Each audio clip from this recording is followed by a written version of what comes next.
Alright, good evening and welcome.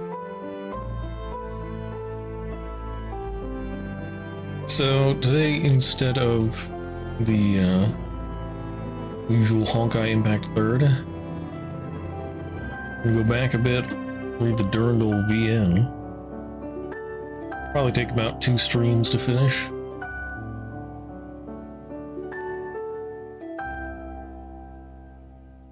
Yeah, from what we saw of Chapter 25EX, it seems like a pretty neat adventure, and very relevant to the story. So, without further ado, let us begin.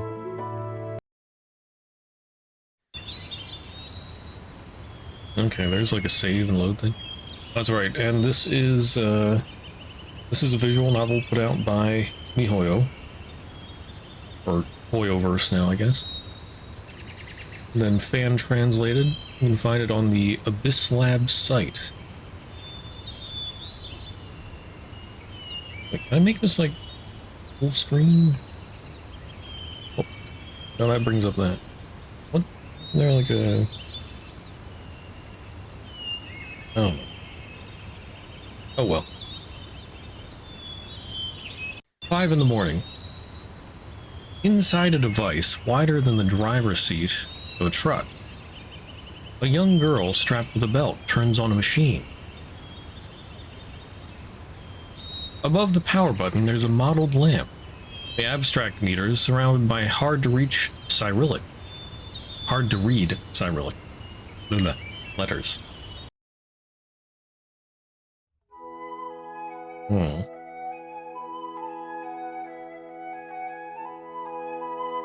Intercosmos. Approximately half a century ago, the organization Shixel helped humanity send several astronauts of many different nationalities to the moon. This machine is a relic of that glorious era. Warm-up is over. Current simulation magnification 0.2. Starting operation. The smell of oil, the sound of machinery, and the movement of the girl's hips serve as a signal to know the air pressurization system has begun to adjust gravity. Now her ankles and knees are only supporting 20% of her weight. This will let the young girl run tens of kilometers continuously without risking damage to her joints. The morning sun rises in the distance. Valkyrie Durandal has begun another day of training.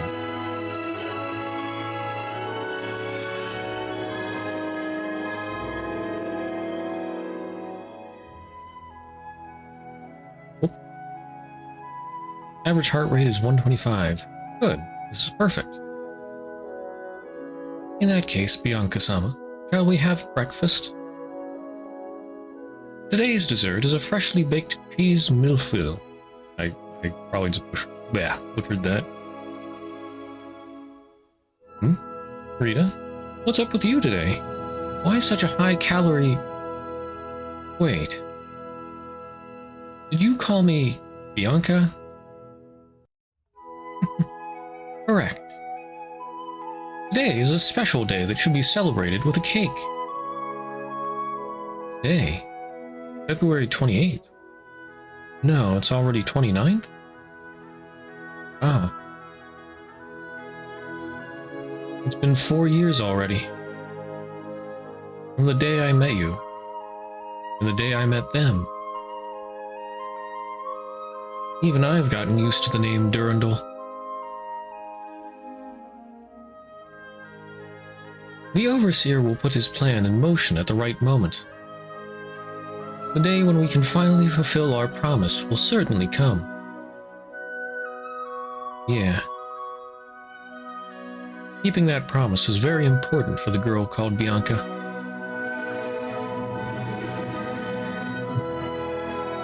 I guess that's what we were reading about in Chapter 25EX.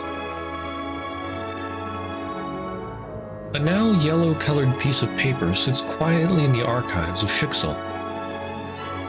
The following is written on the first page of this confidential document. Top secret mission. Lonely Antalasa.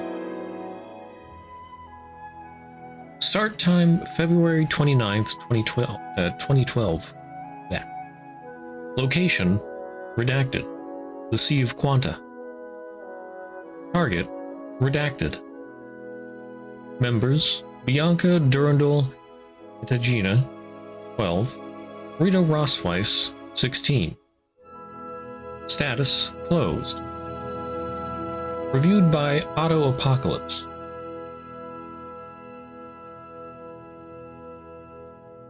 And now, the story will go back in time 1,461 days from February 29th, 2016.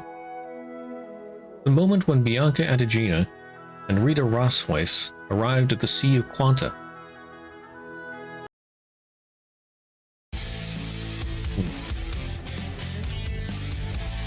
Gosh, these refugees are nothing but cowards. They're all the same, no matter the era they come from. Can you believe they would prefer to live in hunger rather than to help us sail to the sea? How spineless can someone be? Well, before they drifted here, they didn't have any sailing experience. It's natural they would be afraid of the mythical sea monster Leviathan. What? Are you saying it's okay for them to never leave this island? It's okay for them to keep living only picking up shells and catching crabs? There's a saying that goes, the boat should be near the coast. What? Bianca-sama, the average person is pessimistic and realistic before they even start considering the rewards of their success. They look at the consequences of their failure. If a person like that is put against the sea, a completely unknown world to them, they won't be able to fight back against their fears. The name Leviathan makes them subconsciously believe that sailing to the sea is equal to becoming an enemy of nature itself. In other words, they're committing suicide. Thus, from their perspective, we are naive, crazy adventurers. Sympathizing with the weak? Also, Rita, how many times have I told you today? Stop adding Sama to my name. It's creepy. I'm a Valkyrie who only met you right before this mission started, and you only became my adjutant due to a certain someone's insistence. Please stop talking to me the same way you talk to the Overseer.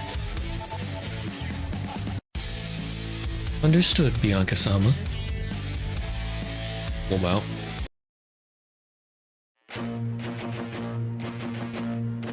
Music change.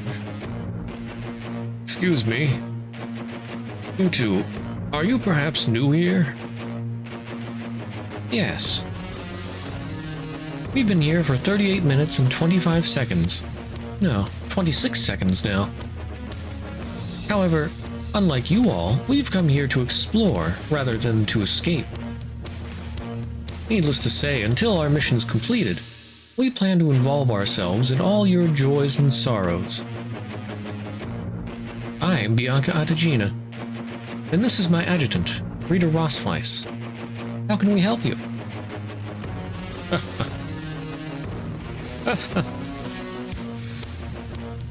What's so funny?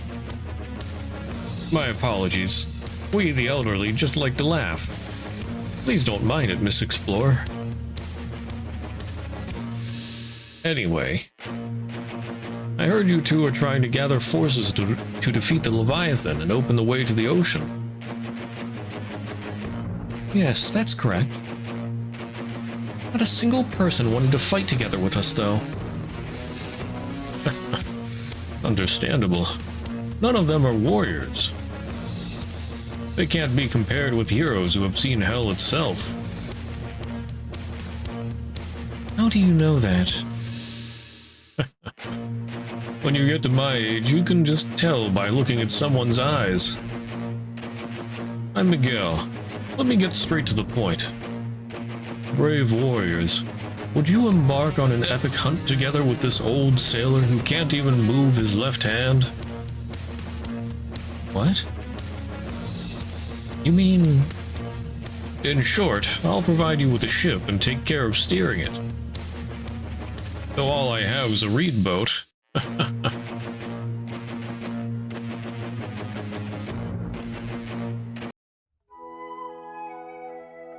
Oh, sea, my old friend.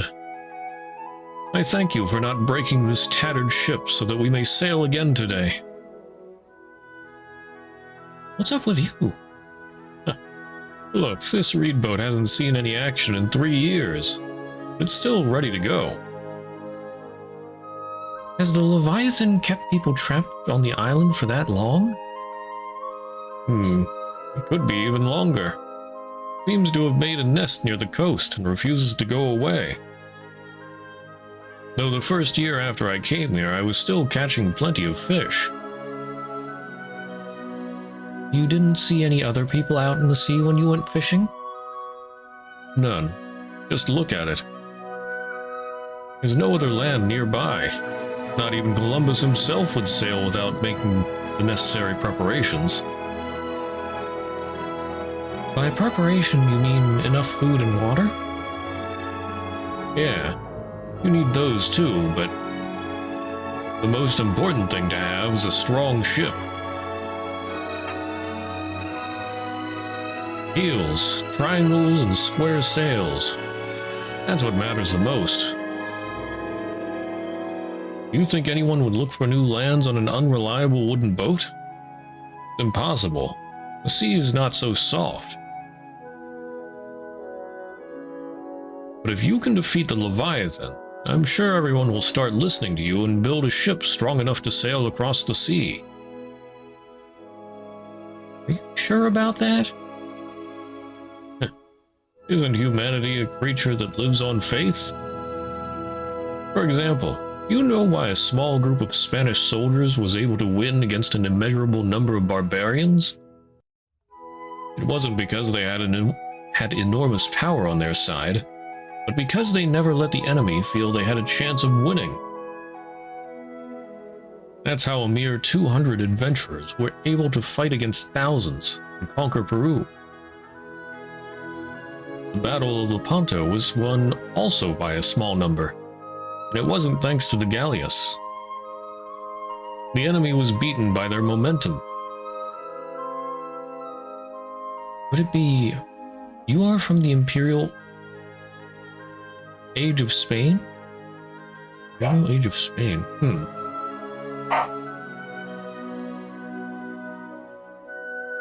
Oh, you could tell? I'm not one to brag, but before I came here, I wasn't just a veteran soldier, but a cultured person who wrote many books, too. That attitude makes me think your books didn't sell well. You got a point. I don't know if I'm famous 400 years in the future. Some of the books I wrote are Legalitea, The Travails of Persiles and Sigismunda,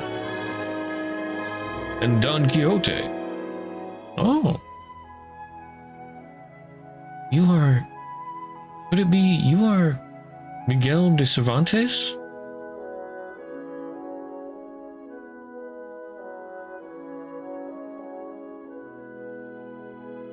Well, aren't I pretty famous? A master of literature. Has a nice ring to it. I love it. And here I thought you were a soldier used to the battlefield. Who could have guessed you could be this smug? How could I not be happy after hearing that? You should smile too, Miss Bianca. It'll make you more motivated once we're out in the sea. Your concern is unneeded. There hasn't been a single day I haven't given my everything since I've become a Valkyrie at the age of 10. If you teach me how, I'm confident I can learn how to catch fish or steer a ship perfectly. My. By the way, Cervantes-san, how should we divide our roles once we sail? Don't be so stiff, miss. You can call me Miguel. Keep changing his name. That's easy. I'll be the captain. I'll steer the ship and judge when we should advance and retreat. As for you two, Miss Bianca's specialty was spears, right? The harpoons are all yours. Miss Rita is a very attentive person, so keep an eye on the anchor rope, make sure it doesn't get tangled. Anchor rope? What is that for? That will, of course, be used to bring the ship closer to the beast. Can't kill it if we're too far away, right? Also, we need to pick up his body and bring it back to the island for everyone to see.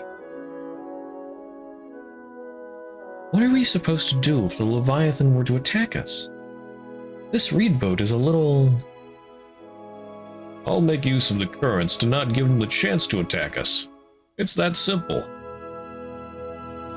Ah, yes, it's just that simple. Oh, right. Didn't you two show something to the people on the island? A gun capable of even destroying boulders. What was it called again? The all-purpose firing weapon of the previous civilization, second relic. Not a hard name to remember. We old people aren't good with long names.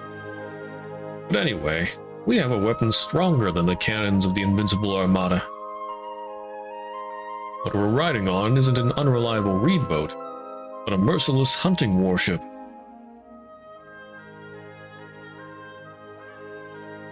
Remember this.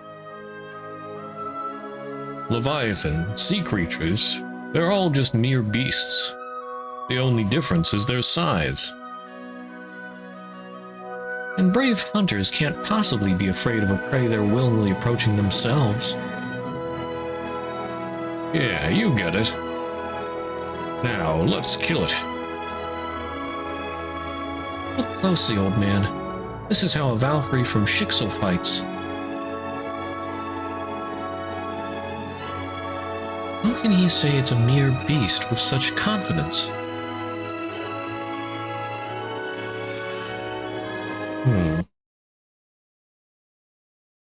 They walked around to measure the length of the island and looked at it from the top of many rocky mountains. But now that they are out in the sea, the two Valkyries realized how small the harbor truly was. Even though it's only been a few minutes since the reed boat left the port, the island they were on moments ago can't be seen anymore. The shelter that was large enough to house dozens of people could be covered with the palm of a hand. The midday sun shines on the surface of the sea. The light reflected is so dazzling that it's hard to keep one's eyes open. The old man kept rowing the boat with his long oars, steadily advancing in the undulating waters. Careful, he's coming. Don't sense anything near us. Yeah, but it's almost time. Time? After the Leviathan gets a whiff of someone out in the sea, it takes him approximately 15 minutes to catch up to the ship. I see. So that's why you stopped the ship here. That's right. The reef 5 meters below the ship protects us from any attack from beneath.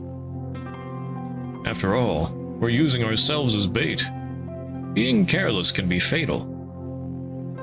And the opportunity to strike will only show itself for an instant.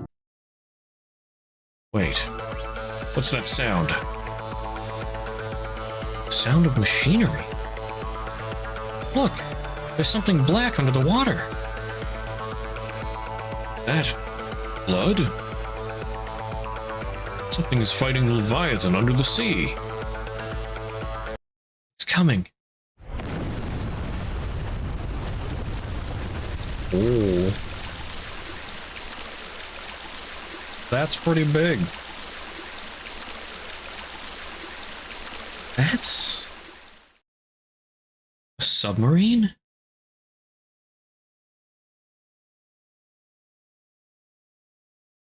The heck?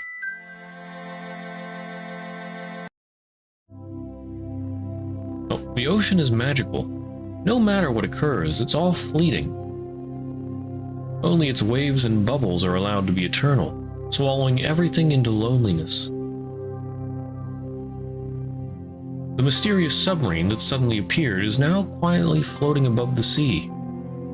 Only the cries of the pitiful Leviathan could be heard under the blue sky.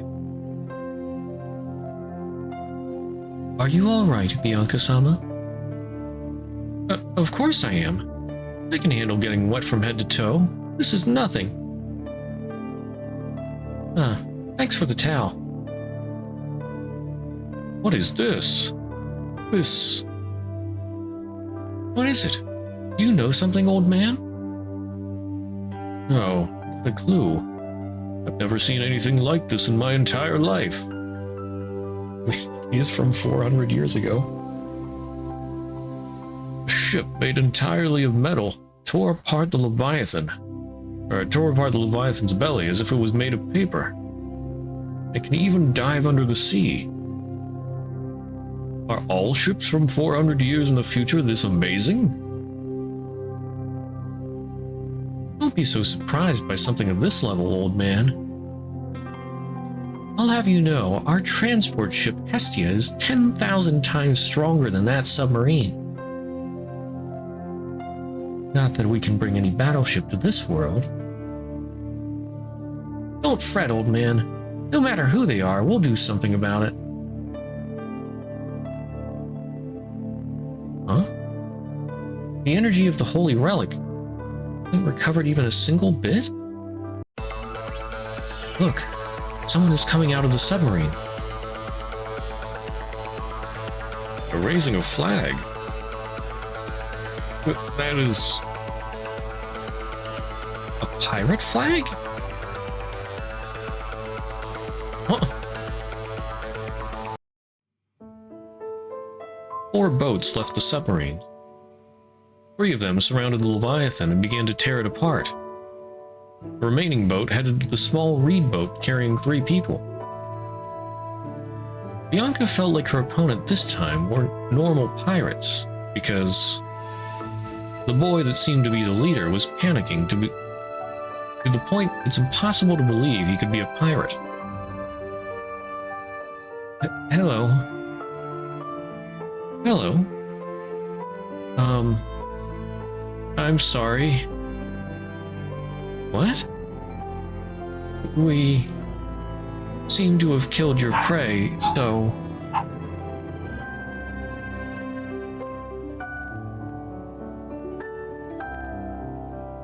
Oh goodness, dog barking. I'm very sorry. So you came all the way here to apologize, Captain? I'm not the captain. I should let Lalane-san explain it. We're really hopeless when it comes to these things. Everyone, we're sailors from the amphibious ship Caledonia. I'm Lala, the boatswain. This is Jimmy, our engineer. As you can see, we're pirates. We apologize for stealing your prey, but we'll be keeping it. As an apology, our captain wants to invite you all aboard the Caledonia. Interested?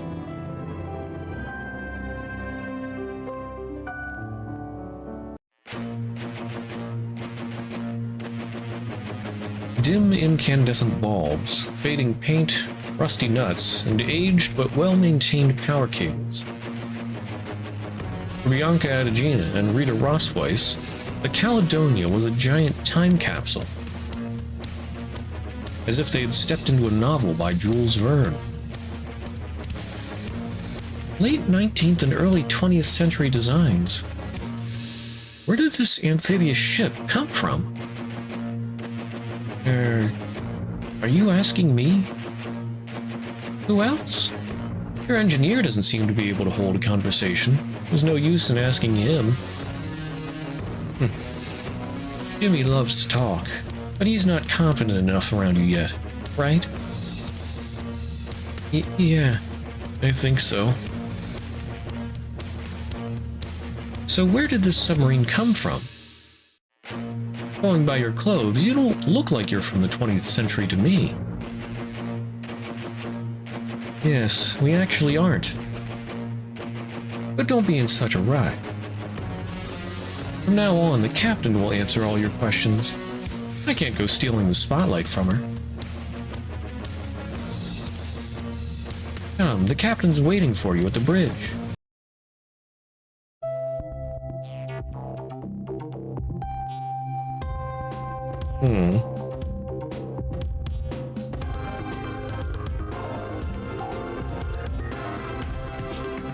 Yeah, did we see her before?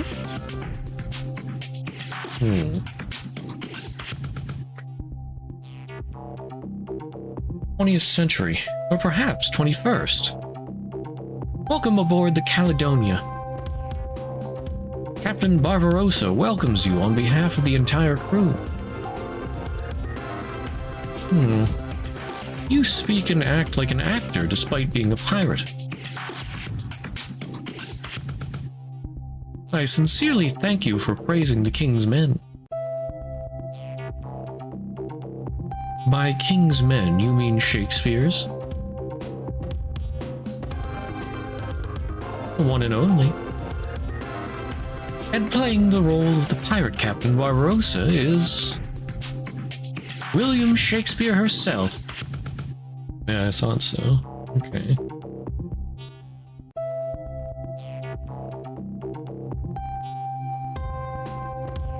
Well, if you don't like Barbarossa, I can also act as Captain Nemo. Though I don't know him very well. I just happened to find by chance the ship he abandoned. Oh, so is this actually Nemo's ship? Or, well, submarine. You made it yours? Exactly. On a peaceful morning, I was doing my vocal workout while facing the sea, when suddenly a loud sound was heard, and a steel monster came out of a maelstrom. There was no one in it, and its logbook was incomplete. If you ask me, Captain Nemo and his Nautilus make for such a strange story. Is this supposed to be a joke? A joke? You could call it that. A joke from the play known as Fate. But I must admit, overthrowing order, changing fate, rebelling against the heavens, it's all truly overflowing with fun. Is this a world without order? Oh my. Does our nameless little knight care about order? Right. We should start by introducing ourselves properly. What? How did we go from that talk to introducing ourselves? I am Marion William Shakespeare from 16th century England, and the captain of the Caledonia. If you don't like Marion, you can call me William or Shakespeare. I don't mind. 16th century, so 1500. This is our boatswain, Lala Saida Al-Hura. She's from Morocco, the same era as me. Yeah, I think Callan ran into Shakespeare at one point. I think that might have been in one of the comics. I'm not sure. And this is James Jimmy Watt, an engineer from 18th century Scotland. The Caledonia got its name thanks to him. James Watt, the guy who made the first modern steam engine? But he looks younger than me. Nautilus wasn't a bad name, but the crew insisted on this new name to honor the Scottish boy for his excellent work on repairing the ship. Wasn't it you, the one who wanted to change its name? I didn't do anything impressive. I just followed the manual. Ah, right. This is the Iron Mask, my chief officer and adjutant. A pleasure to meet you. She herself wishes for her identity to remain a secret, so please respect that and don't pry on her private matters. Isn't it a bit suspicious? Well, maybe that's how it looks to an outsider, but to me, she's the most trustworthy and reliable person on this ship. Understood. I won't press the matter of Iron Mask's identity any further. You and your crew introduced yourselves. I suppose it's our turn now. I am Bianca Adegina, and this is my adjutant Rita Rossweiss. We're Valkyries who, under the orders of Schicksal, came to explore this world.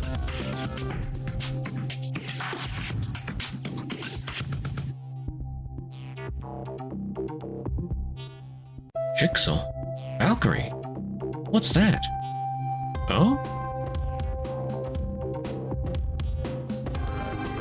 Wait a minute, Shakespeare should know what Schicksal is. Unless this was before the Shakespeare in the comics.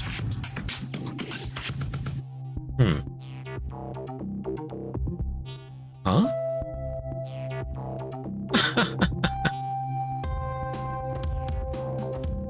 It seems your words were true, my dear adjutant. Or should I say teacher?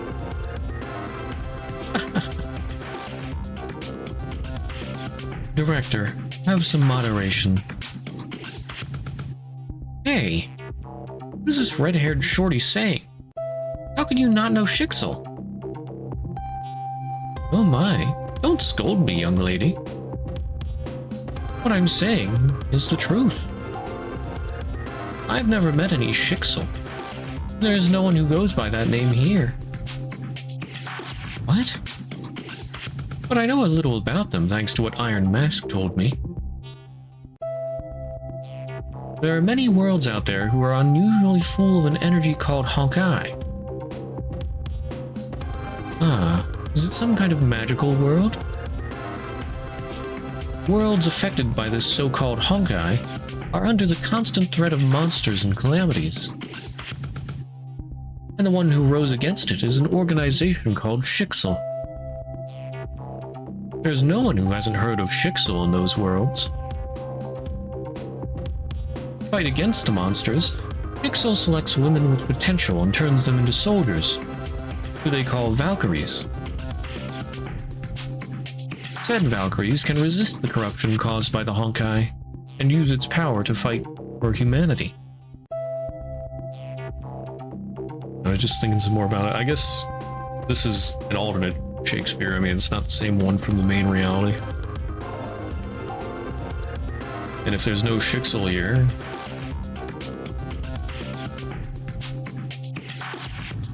Self-proclaimed Valkyries. Are those things really true in your world?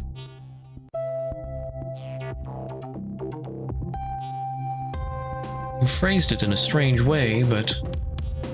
yes, that's the truth. Then listen, you two. The advice I'm about to give you will be useful to you in the future, so make sure to pay attention. Advice? Yes, a very simple advice, but of the utmost importance. The utmost? The utmost. Listen, if you plan to survive in this world, make sure not to waste your ammunition. Whoops.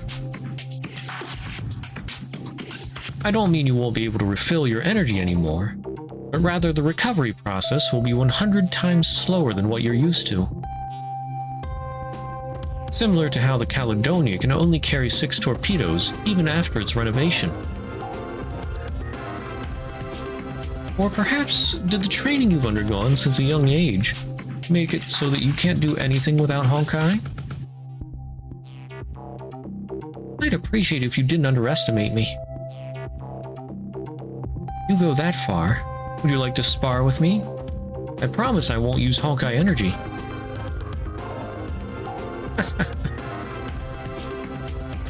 What will you do? Show off your melee fighting skills? I got an idea. Chief Officer, how do you feel like being this young lady's opponent? Oh, Iron Mask, no thanks. Are you hated by your crew? But if the captain were to pay me for it, I will. Huh? Were you a money-loving mercenary all along? Very well. I won't be able to call myself a good captain if I don't pay my troops' salary.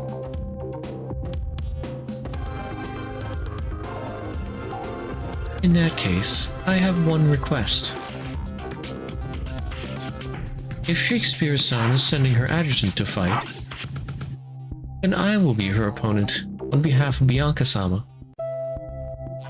Does that sound good to you? Interesting.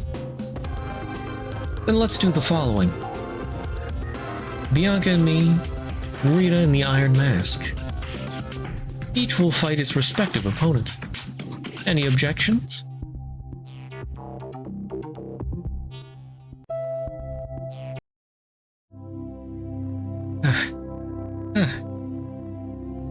So strong. That was an excellent fight. Lasting that long, despite fighting using weapons and techniques you're not familiar with, is worthy of respect. If you keep up your training, I'm sure your martial arts skills will surpass ours. Now that we released stress by exercising, the real information exchange can start. What's the goal of your exploration? In exchange, I'll tell you the reason why the Caledonia sailed. No comment? Say nothing and you'll lose the opportunity to become a passenger on the Caledonia.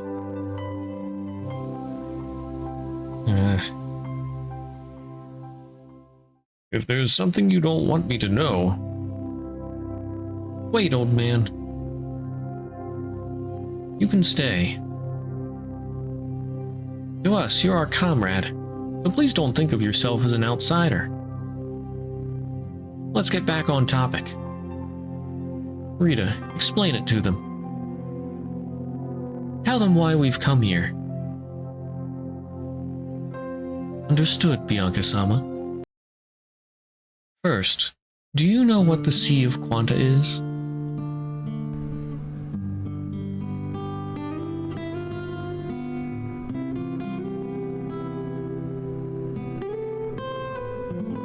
Otto. In simpler terms, your mission is to enter a different dimension called the Sea of Quanta and explore a special structure known as the Ether Anchor Point. Mathematically speaking, the Sea of Quanta doesn't belong to the known four-dimensional space. Instead, our here is a parallel world that exists in parallel to it. The Ether Anchor Point is a topological formation that exists between the dimensional manifolds, and whether its origin is natural or man-made has yet to be discovered. Unlike the classic dimension we live in, the Sea of Quanta is fragmented on a large scale. Basic physical laws change continuously as the coordinates shift, resulting in the worlds being unstable like soap bubbles. However, in the gap between said fragmented worlds, there are countless stable zones fixated by the Ether Anchor Point. Those worlds, like ours, follow a fixed set of laws. This is my conclusion. Listen well, this is very important. The projection of the solar system in the Sea of Quanta is very close to the coordinates of an ether anchor. Excuse me. Coordinates of an ether anchor point. Need to take a drink.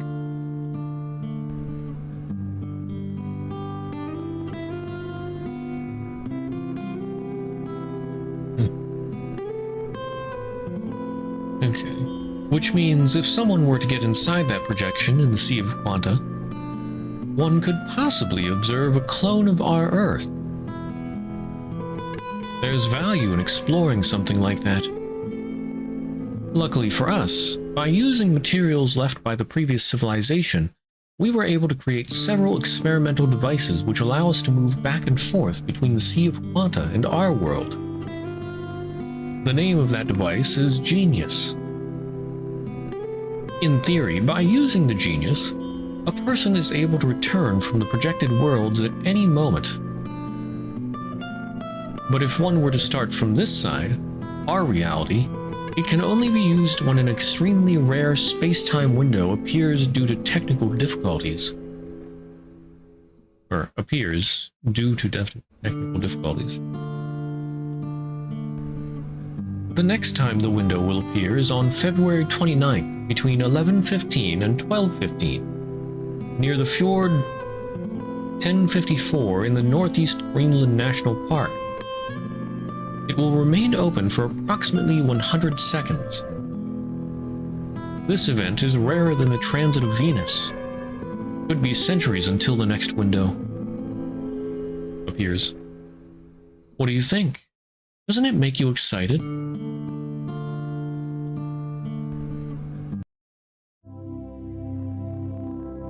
That's the simple version of it. Our objective is to explore the ether anchor point. Do any of you know anything about it? Not a clue.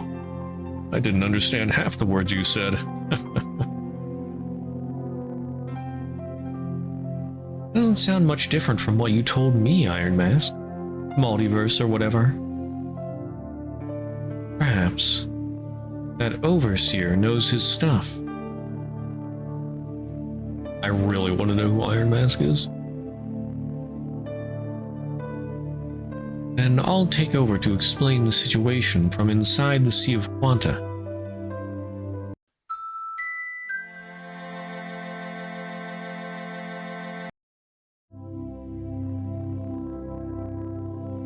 The Sea of Quanta is not a real ocean. It doesn't belong to any particular planet, nor is it composed of liquids such as water. It's not the cornerstone of a single universe either, but the medium where many worlds of countless possibilities exist. Its structure can't be completely described using a third or fourth dimensional mathematical concept. Let's imagine for a moment many worlds, each one with their own set of dimensions and laws, being their own separated bubble world. Following that metaphor, the Sea of Quanta is an ocean that houses countless bubble worlds. Of course, it doesn't matter if you think of it as a bathtub instead of an ocean. Membranes are formed in the fluctuations of the ether the Sea of Quanta is composed of, and said membranes may evolve into a bubble world. As we all know, a three-dimensional bubble has a spherical surface that is close to being two-dimensional. When these bubble worlds are in the ether bathtub, a choice of which the 11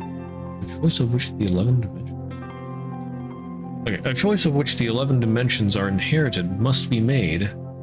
Which of the 11 dimensions? For instance, in the universe we are familiar with, humans can recognize 4-dimension and 7 extra dimensions, each one being a constant membrane.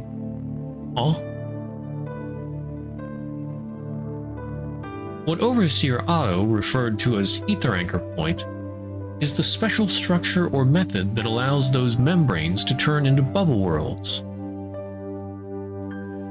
When the analogous distance between two membranes is small enough, they begin to influence each other, for example, by exchanging matter. Speaking in general, it's easier for a substance to go from a relatively small membrane to a relatively big membrane, but doing the opposite is quite difficult. As such, the relatively small membrane is likely to be the one who performs changes to the other bigger membranes. And finally, the special membrane called projection is born. In this projection, only analogous areas of the membranes continue to exist, while everything else disappears completely.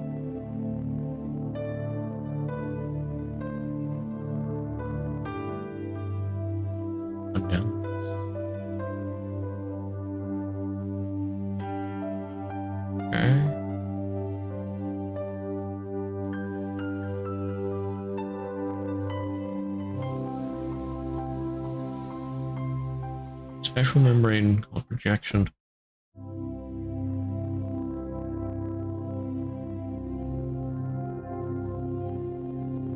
Okay. For example, the world where the Caledonia exists right now is a projection, made out of membranes which had analogous properties between them. This is how Bianca and Rita were able to meet Captain Shakespeare, who came from another world.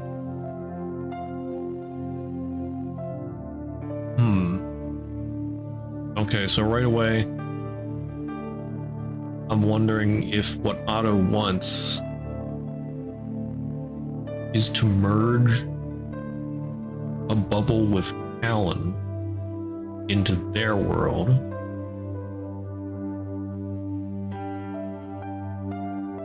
It wouldn't be the same Callan exactly, unless he has something else planned.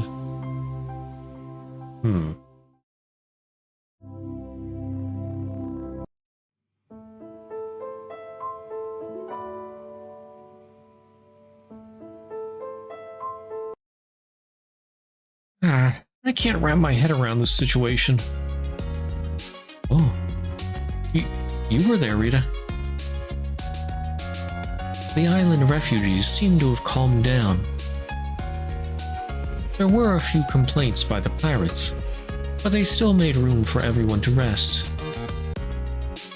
But I doubt they'll be able to lie down in bed and relax for a while. That's fine. No one's in a position to complain. And that old man Miguel is here too. I don't think the air will be too tense with him around. Yes, I agree. Actually, I can't help but feel impressed by that side of you. By what? The side of you that swiftly makes decisions and takes action. About that, once in the orphanage, a counselor told me, "By the love of God, you idiot, would it kill you to use your head for a little bit?" And don't trust so quickly. Think things twice.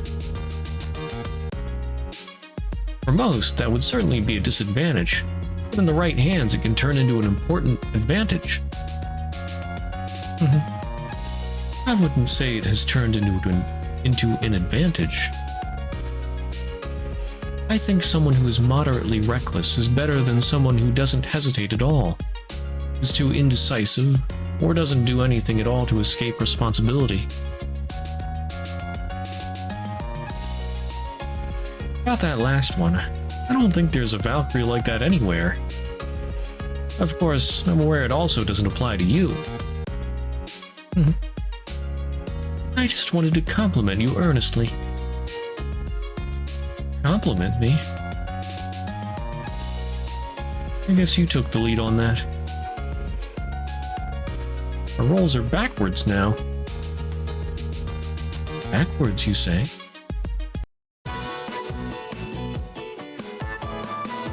What? Here, take this. It's a gift. Happy 17th birthday, Adjutant. Thank you very much. I made it using a fang from the Leviathan. If it's too weird, feel free to throw it away. It's not worth anything. I planned to give it to you at night, right before going to sleep. But let me give it to you now. Serve as thanks for fighting on me at my behalf today. There's no problem if I give it to you a few hours earlier, right? Right?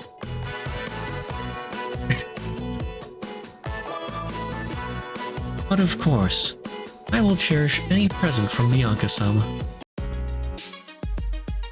You don't have to cherish it. No need to be shy, Bianca-sama. I'm not shy.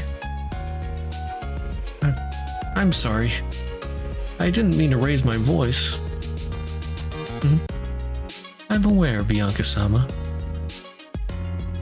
If I may ask, how did you know my birthday was tomorrow, on March 1st? I don't recall telling anyone. I know because the overseer sold you out. Rita Rosweiss, born on March 1st, 1995. Oops. Hope I didn't interrupt something nice. Nice? It's nothing like that. As I said during my introduction, in this world, the continent known as Europe is currently blocked. Yes, you said the amount of refugees from other worlds are increasing, and it might be connected with whoever's ruling Europe right now. Yeah, and also that I would show you solid proof of that. We've just arrived at the perfect place to see it. A land called by many names, such as Pillars of Hercules, Mount of Tarik, and the World's End. Gibraltar, or Gibraltar. J sound.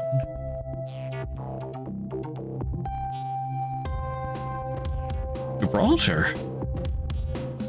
Didn't we leave from a place between the Canary Islands and Madeira and the Atlantic Ocean? That's right. I'm not lying. And if you're telling the truth, we've traveled over 1,000 kilometers in barely 4 hours. On this old submarine? Can it even move at over 100 knots? Even at 1/4 of that, 25 knots, it would be less than 50 kilometers per hour. What you're saying can't be true. Are all Valkyries this good at geography? The Caledonia is moving at 5 knots, approximately the speed of a normal person running. Then, well, calm down and listen. The Caledonia isn't particularly fast, but what if there's a shortcut? What do you mean? Do you remember what my adjutant said? That everything here is a projection of the real world. However, that projection isn't 100% accurate. For instance, there are no humans born in this world. Which means it wouldn't be so strange if there was a natural phenomena that doesn't exist in the outside world, right? What are you trying to say? When I sailed for the first time, I discovered ultra-high-speed deep-sea currents going into many directions. By taking advantage of them, the Caledonia can travel at high speed underwater. You can think of it as a submarine being a surfboard surfing underwater. Ultra-high-speed sea currents. Why does something like that exist? Beats me. It's like teaching a mere fisherman the principle behind a typhoon. According to my adjutant, this is a natural phenomena unique to this world. Who knows? Maybe there's a complex reason behind it. In any case, the Gibraltar doesn't lie. The Caledonia will soon surface, and you'll be able to see it with your own eyes.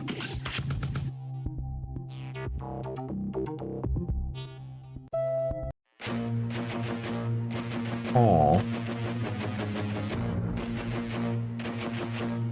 We're really at Gibraltar. That wall. What's going on with that wall? It's surrounding the entire coastline. To be precise, it's surrounding the entire European continent. The Wall of Asgard is what most people who fled to North Africa call that monstrous wall. According to them, the wall appeared approximately 100 years ago, though at first it only surrounded a ruined city. But over time it started to expand, and slowly but surely new walls were formed. It crossed mountains and rivers, leaving behind inhospitable areas. Give it a few years and it'll block the Mediterranean and Atlantic Ocean too. The Strait of Gibraltar flows faster than the English Channel, but before that huge wall, it's just a matter of time until that is no longer true. Gibraltar used to be a very important trading hub in the past. Who could have imagined it would end up like this? I wonder how long will Tanger, Ceuta, and Tetuan remain on the other side. Tetuan is Lala's hometown.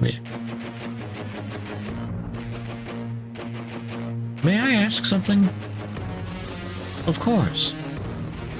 That Wall of Asgard, is it made of Honkai energy? That seems to be the case according to my adjutant's observations. The average density is approximately 1,000... Wait, what's HW?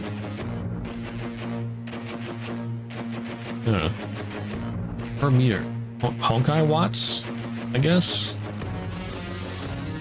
1,000 Honkai watts per meter. Touch it and you die.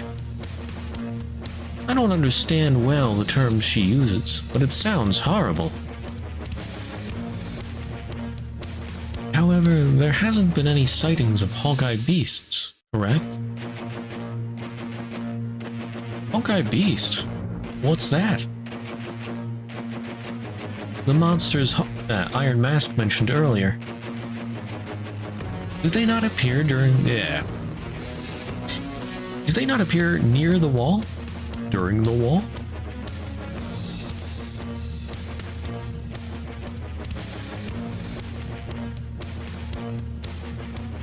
No, I don't think so. But that doesn't change the fact that merely touching the Wall of Asgard is fatal. The natives who refused to leave their homes and went up in smoke are proof of that.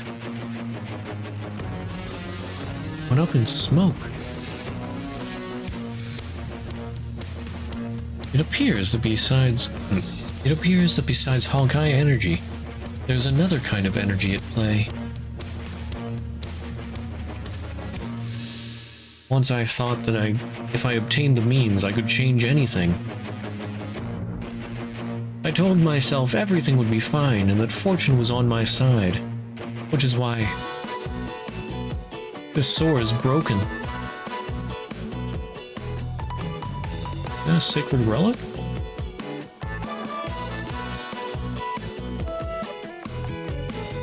Is that a treasure sword? Doesn't look broken to me. That's because you haven't seen its true form yet. Good Durandal, unlucky is your plight. I've need of you no more. Spent is my pride. We in the field have won so many fights, combating through so many regions wide. Beneath the sun reflecting back his rays. Relics lay in your 7-colored pattern. Red courage, orange intuition, gold freedom, green ethics, cyan prosperity, blue reason, purple dominance. You shall become the sharpest blade in the world, wielded by a brave hero worthy of you. Just like your name, Durandana, you shall be unbreakable and unrivaled. Anyway, the sword can't be used anymore, so it's all yours. Wait a moment. What do you mean you're giving me a broken sword? That name, Durandana, I feel like I've heard it before. And that needlessly melodramatic act of yours is too suspicious.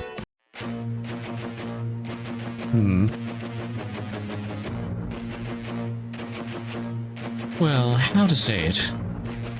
If one were to try forcibly to forcibly draw out the power of that sword, it would be similar to breaking some kind of contract, and all the power stored in the sword would go away. Don't tell me.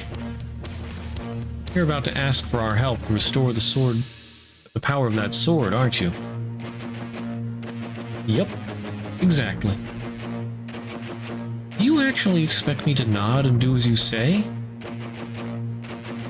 Well, according to what my adjutant says about Valkyries, either you, or perhaps Rita, is the true owner of that sword. What do you mean by that? The moment when Durandana unleashes its true power, it does a check to determine the true nature of its owner. Courageous, intuitive, free, virtuous, vigorous, rational, and noble. If the 7 characteristics aren't met, the power of the sword will be scattered across the world in the form of gems. Sounds like a fairy tale.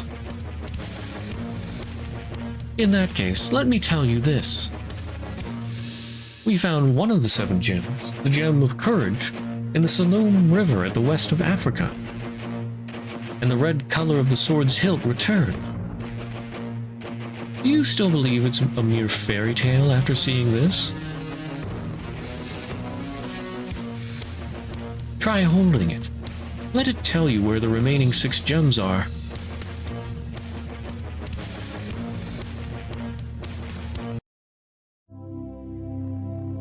The moment she touched the sword, a strange feeling overwhelmed the girl's mind.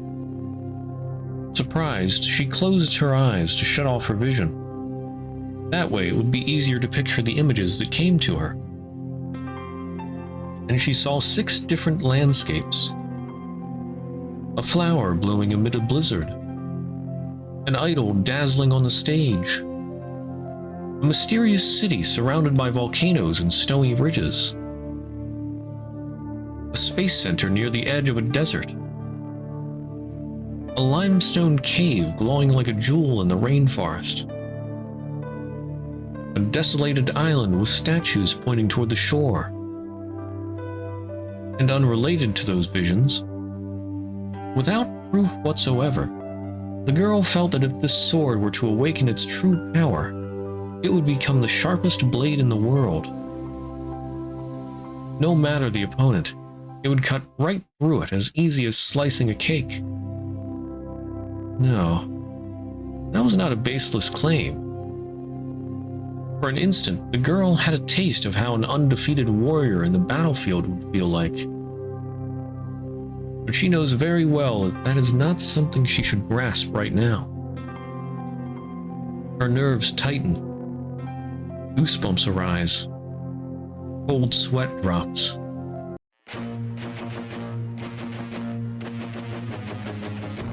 I certainly saw strange landscapes, and felt some kind of hidden power that I can't quite put into words.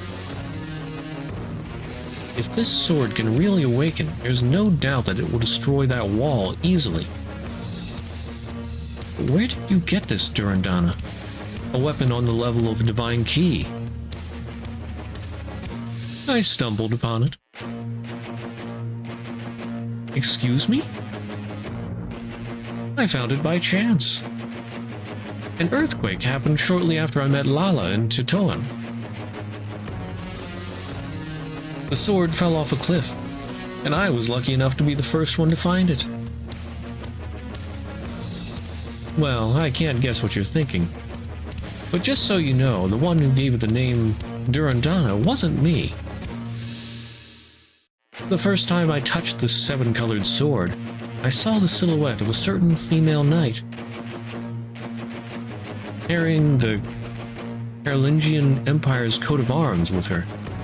She and her companions fought all over the country against monsters and other evil creatures, and even made it to the moon once. Isn't that... Yes, it matches the tale of a certain historical figure. The legendary knight who served under Charles the Great, Roland. The only inconsistency is, the Roland from the history I know was definitely a man. A brave, burly man full of muscles. A man? Yes, nothing to be surprised about. Ah, I see. In your history, Roland was a woman, wasn't he? Yes, she's quite famous as a hero who fought the Honkai. And although she wasn't a Valkyrie herself, there's no Valkyrie who hasn't heard of her. But what's the relationship between Durandal and Roland? Her sword was named Durandal. Ah. Did you realize it? Let me ask you this, just in case. Did your Roland's sword, Durandal, go missing at the end of her legend? Yes. Durandal went missing after she lost her life. I've heard rumors that it was stolen right before the war began, but that's...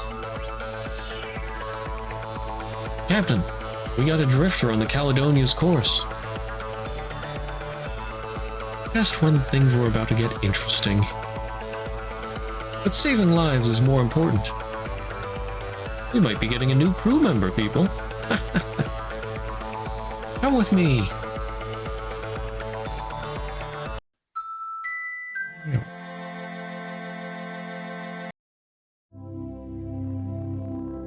A man was drifting in the sea. Normally, he would be able to get to land by using a tattered propeller. But he had no strength nor motivation to do so. That man was once a pilot, an ace pilot even.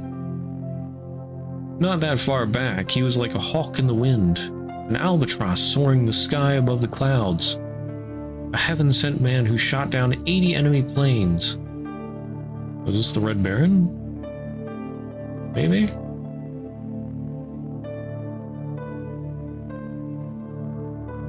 He feels like the last time he felt free was in the distant past. Though, ironically, he's now enjoying, in a sense, absolute freedom. He has no dreams or desires.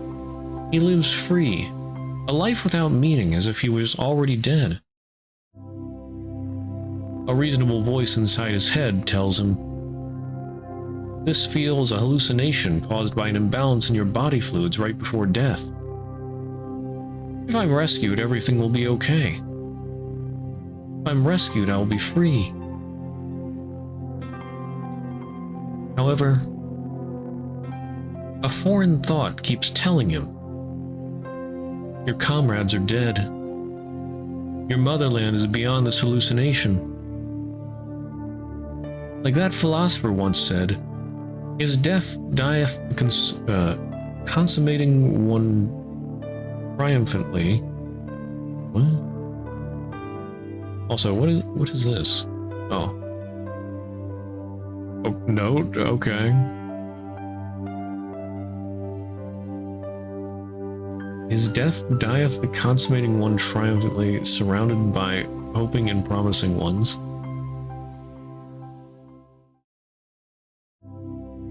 Can we turn that into English?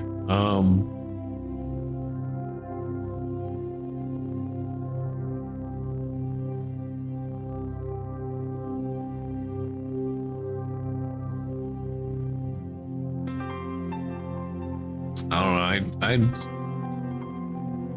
I don't know what the original is, but I guess I'd say something like,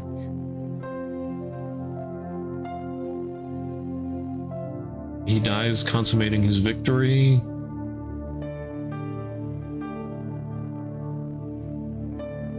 Surrounded by,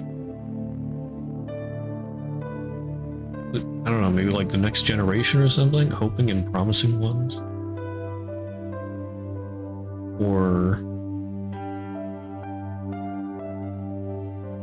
with feelings of hope for the future or something.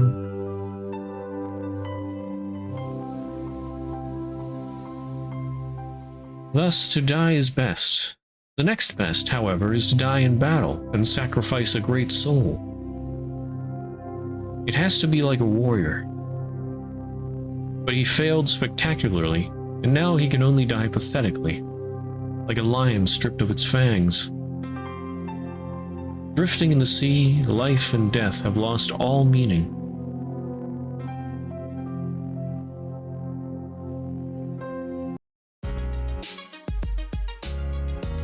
Well, what kind of person was our new drifter? He's a pilot, someone who operates machines that fly in the sky. Wow, think we can cross over the wall with one of those? About that, it's best if you don't get your hopes up. Why? We believe his plane was suddenly deviated from its course by a mysterious power when he tried to fly over the wall of Asgard. Going by what we know so far, I speculate there's a spatial distortion above the wall. I don't get it, but basically flying won't get us past the wall, correct? Exactly. That said, his plane can still be of use for us, or to us for other purposes. Leave the repairs to me. Thank you. Call me if you need to do any complex calculations. I'll ask you to dumb it down for me later. More importantly, our priority is to persuade that pilot and have him join our crew. You're right. Before we can talk about cooperation, we need to get him out of his depression first. Let me say it now, helping children who've lost their will to live is not my job. Don't count on me either. I'm not good at this kind of stuff. Would you leave it to me then? Unexpected. You, the one who was doubting me moments ago and didn't want to take the sword Durandal? That's a separate matter. Also, this doesn't mean I accepted that you're telling the truth. Oh my. This is the... Yeah, this is this, that is that. Ermagerd. Is that a Project Moon reference? You let us sail on your ship. There's nothing wrong with wanting to repay the favor, right? Also, I heard he was a soldier. Not a regular one either, but an aristocrat, stubborn ace pilot from the end of World War I.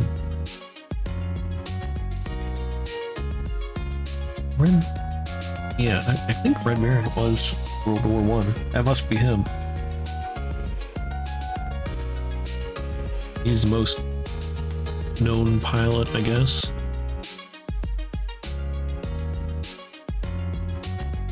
And it's obvious it would be better if an ace Valkyrie talks to him rather than a pirate.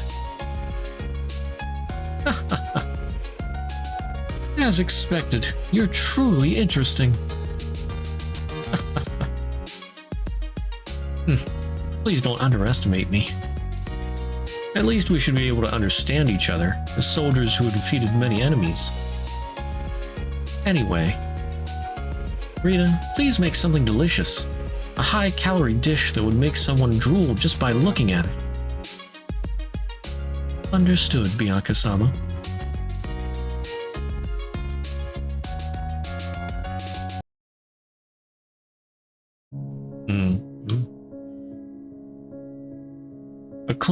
well-groomed man is staring silently at the dark red meat in front of him. It's whale steak. Eat it while it's hot or it'll lose its good taste. This steak's not made from any whale we know of, like sperm whale, right whale, or fin whale.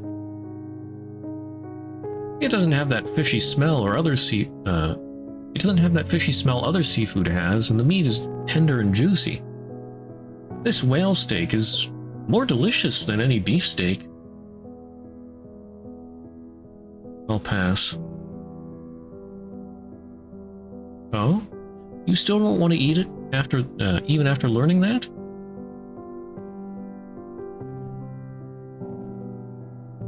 Get it already. I don't have any appetite. Excuse me? You were saved from such extreme conditions, yet you don't have any appetite? Surely a man like yourself didn't get fooled just by drinking a little bit of honey water. You're mistaken if you think anyone would believe that. You don't know anything, little girl. So this pilot is the sort of person who discriminates based on age before even introducing himself. Looks like we cleaned you up for nothing. You intend to remain anonymous in front of the people who saved you? Yeah, Manfred Albrecht von Richthofen. Pilot. Fighter pilot of the German Air Force. That is the Red Baron.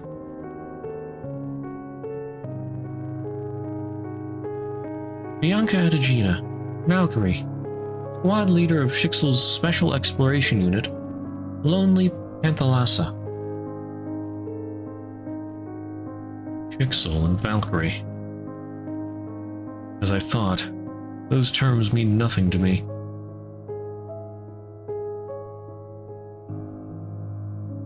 Wenshon Denshon. I don't belong to this world, but first, eat before it gets cold. My comrades survived 53 days out in the sea without water and unable to catch fish, only barely hanging on eating seaweed and shrimp. Even in their worst moments, none of them dared to give up. But in the end, only me, their captain, survived. I'm aware, getting into an accident, being ill, everything comes down to cruel luck. So Really? What a troublesome man you are. Let me put it this way. The meat in front of you is what's left of a creature we fought not too long ago. Killing that giant monster only gave us ordinary things like meat and bones. You can't eat it all at once, nor can you store it for later. So what's in front of you is just leftover food. It's not different from seaweed or shrimp. You understand now? You.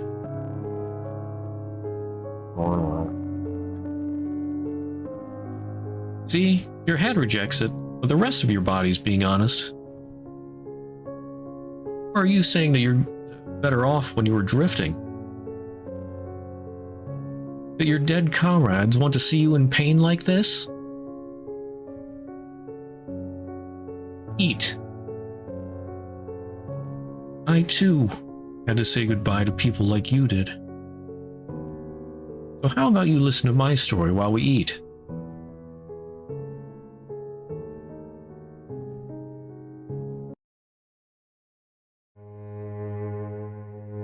You came from a world where there's a World War II going on. But in another world, there's something far more terrifying than that massacre. That is the Honkai, a natural disaster specialized in killing. You can't bargain with it. You can't talk to it. It's a natural phenomena devoid of emotions. It will never feel satisfaction or pity. The Honkai won't stop until our civilization is completely destroyed. From what I've been told, I'm the survivor of a Honkai attack. One of the few survivors among hundreds of millions of dead. But that has no effect on me. After all, I have no memory of any of that. As far as I know, Bianca has always been alone. I don't know where I came from or who my parents are. I have seen many people like that, from sanatoriums in Russia to orphanages in France. Some were depressed like you, some others were hell-bent on revenge. And of course, some were normal too. In those not-so-bad but not-so-good days, I met a certain person. A volunteer came to the orphanage. He was the captain of a Valkyrie assault squad, and a battle training instructor who reported directly to HQ. An assault squad is a special unit even among Valkyrie squads, in charge of dealing with missions taking place in harsh environments. So we thought she was going to be a strict person who had nothing but rules and training in her head. But surprisingly, what this assault squad captain held was a peaceful gardening class. Ragna. Lilies are easy to grow. The bulb and the petiole sprouts around it can be used to breed it. Of course, you can also take your time and use seeds. Lilies are big and smell good, and it takes almost no effort to take care of them. Plant them in the ground and they'll bloom without much trouble. It was an unforgettable evening. I had to put it into words. The poem she taught us summarized it well. Shall I compare thee to a summer's day? Thou art more lovely and more temperate. Rough winds do shake the darling buds of May, and summer's lease hath all too short a date. Sometime too hot the eye of heaven shines, and often is his gold complexion dimmed, and every fair from fair sometime declines, by chance or nature's changing course untrimmed. But thy eternal summer shall not fade, nor lose possession of that fair thou boast. Nor shall death brag thou wanderest in his shade, when in eternal lines to time thou growst. So long as men can breathe or eyes can see, so long lives this, and this gives life to thee.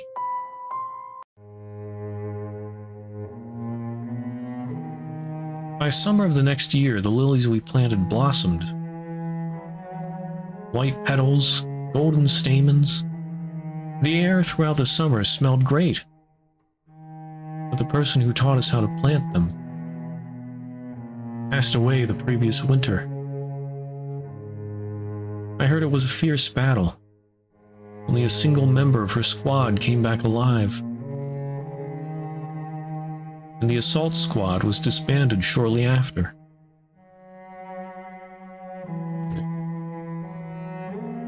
I'm not sure. I think that might have been one of the Valkyries that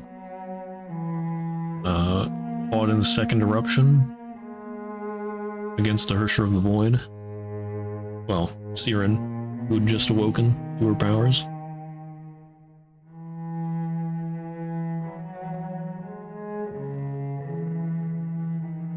So, wait, what was her name again?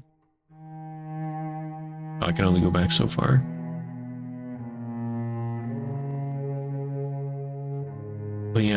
think this person was... Yeah, one of the rescue squad that went into the tower.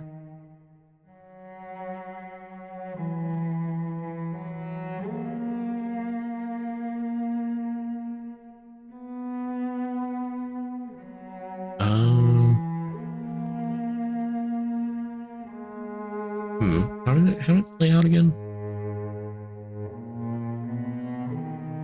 I think they were trying to rescue some kids. They found Siren. They thought she was just a normal girl. But then Siren turned on them. I'm not sure if this person held her back while the others got away, or... Anyway. Pretty sure it's that person. Okay, yeah, the assault squad was disbanded shortly after. During that summer, the survivor came to visit the orphanage. She didn't mention any assault squad in her self-introduction, only that she was a teacher at a certain school. At the time, I thought she was taking advantage of her position to recruit students. I couldn't help but feel anger towards such a heartless person. But in response to my anger, she told me, "Oh, don't get me wrong. As her friend,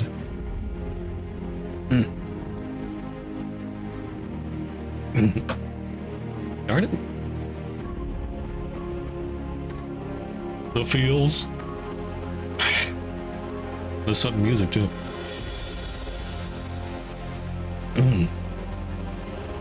As her friend, I haven't accepted her death. There's no need for any of you to feel sad and be in pain whenever you think of that person.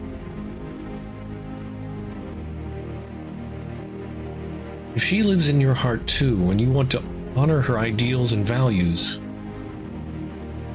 you must try to fulfill her dream. Because in the end, what this world recognizes is actions born out of pure effort and not sweet words.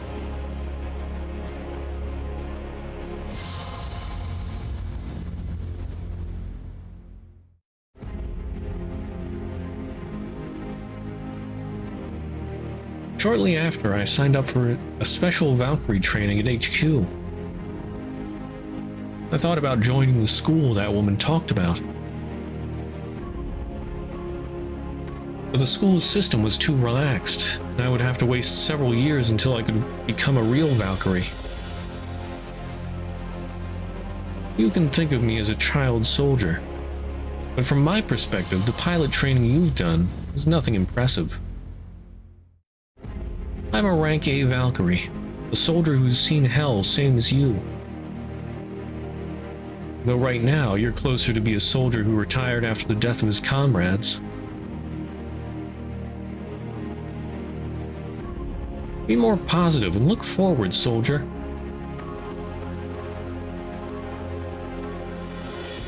Think deeply about how you can make come true the dreams of your comrades in this world.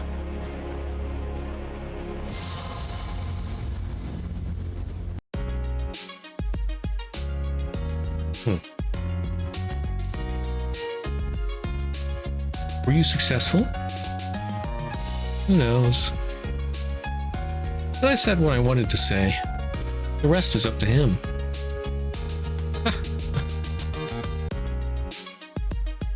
So-called talk between men, right? Between men? Don't mind the small details. Saying a talk between two chivalrous and passionate knights was too long, so I just said men. Give me a pass. If he is the sort of honorable man you think he is, then Jimmy will be able to start repairing his plane tomorrow. Ah, right. What do you think of our next destination? Oh, Alexandria? Yes. Well, the name makes me think of that old castle. Also, the Alexandria Lighthouse or the Alexandria Library. Those don't exist anymore, right? Ah, now that I remember, you said something about accommodating the refugees on the island there. So that Alexandria must be a refugee camp? You're right, but not quite so. Well, it's fine to think of it as a refugee camp. What do you mean? The thriving capital of a dynasty? The remains of a lonely civilization? Both are correct and both are wrong. Alexandria is a living city, full of ugliness and full of beauty. Are you sure you're picking the right words? Yes, I am. If you think ugliness and beauty can't coexist at the same time, then you haven't understood the concept of city yet. Every beautiful city has an ugliness equal to its beauty. Remember those words well. Your heart will understand them tomorrow.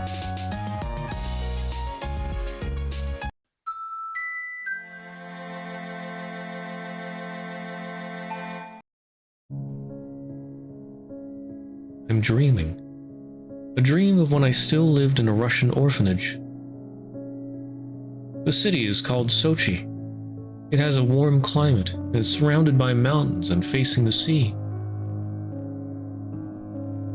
I ran freely through the alleys, inhaling fresh air into my lungs. As I slowly exhale, I feel like I was able to get out something melancholic within me. Cercium bloomed in the weathered road under the lovely sunlight of June. Oh, hey, June. They're purple, thorny, arrogant, and stubborn flowers, able to grow freely in the most barren lands. Just like all the hard-working poor humans. Bees fly around the flowers. A familiar smell tickles my nose. I don't know where or when this was. It could all be a weird hallucination. But I know one thing for sure. There's something I've lost and am still missing, buried here like a time capsule. Walking past the steam of the hot springs, I arrive at the shore of the Black Sea. From the Argonauts to Nikolai Ostrovsky, countless known and unknown heroes have stopped here to listen to the sound of the waves.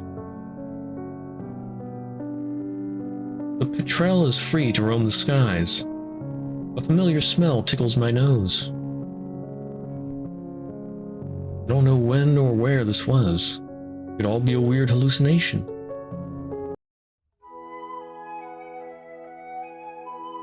Okay. Hey, good morning. Going to bed and getting up early can be difficult in a ship isolated from the outside world.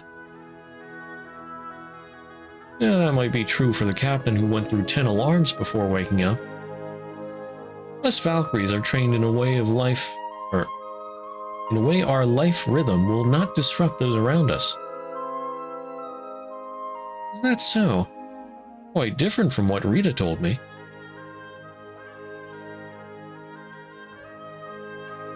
Wait, what did you hear? Nothing big, just... When you sleep, you put your head under the pillow. You kick the sheets out of the bed at least 5 times throughout the night. I love that goofy face. And when it seems you're done, one finds the sheets are drenched in saliva. Stop! Don't say anything else! Why did she share so... why did she tell you so many lies? You better ask her yourself.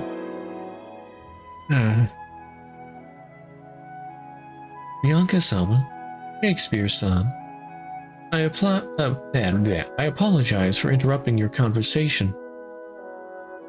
Today's breakfast is fried bread made with whale fat, bacon egg, fried shrimp and asparagus, apple salad, and a mushroom cream soup.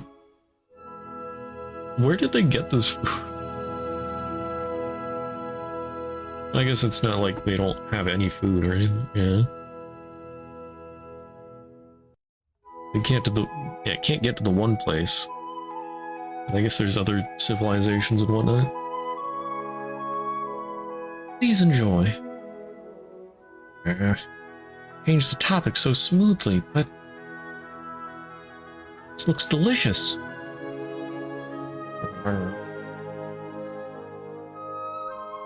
This fried bread is delicious. Rita, aren't you a little too good at this?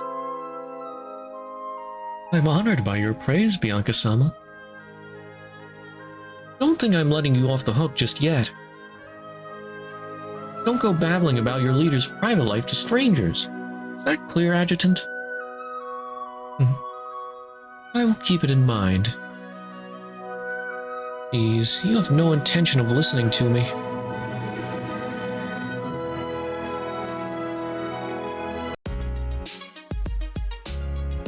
Someone somewhere once said, the way to someone's heart is through their stomach.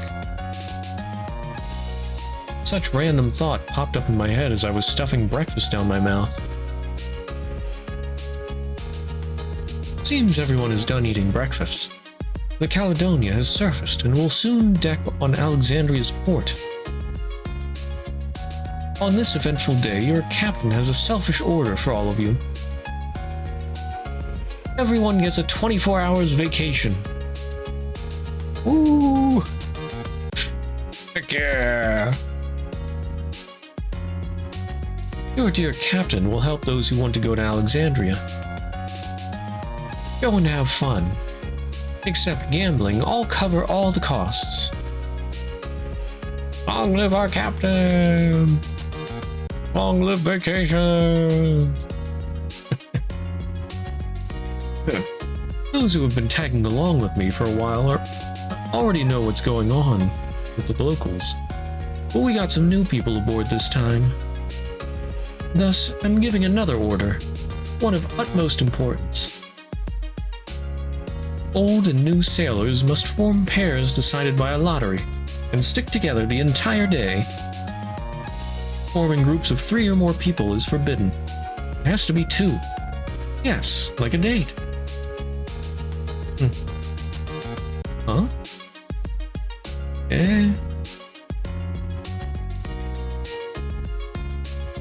Look, the lottery is all ready. Will you seize your own fate with your own hands? Or should I do it for you? Don't come crying later if I cheat. Being the director of a theater company means you can't behave like a normal person? Sounds fun. Since no one wants to go first, let this old man take the lead.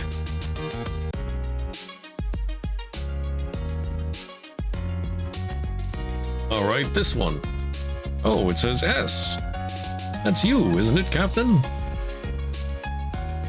That's me. You're gonna have to wait a little bit until all the pairs are decided, old man. No worries. You're taking care of me. It's the least I can do. Well then, who's next?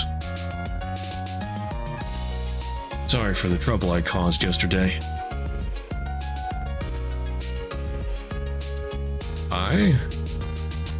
Seems we're a pair.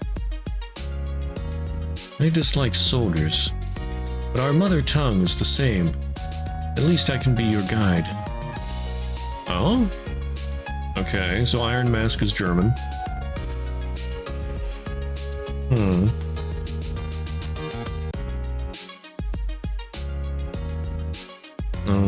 Still no idea.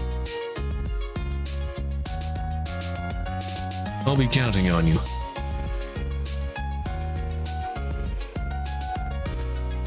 Bianca's turn. W. Jimmy! That's me. Well, why not? You're kinda irritating, but you don't seem to be the type of person who would cause serious trouble. A pleasure to be your partner. Thank you? That was a compliment, wasn't it? You're too much of a good boy, engineer. And only Rita and me are left. It seems so. Do you have any recommendation regarding souvenirs? A souvenir. Hard question. I can think of many, I can't decide which one.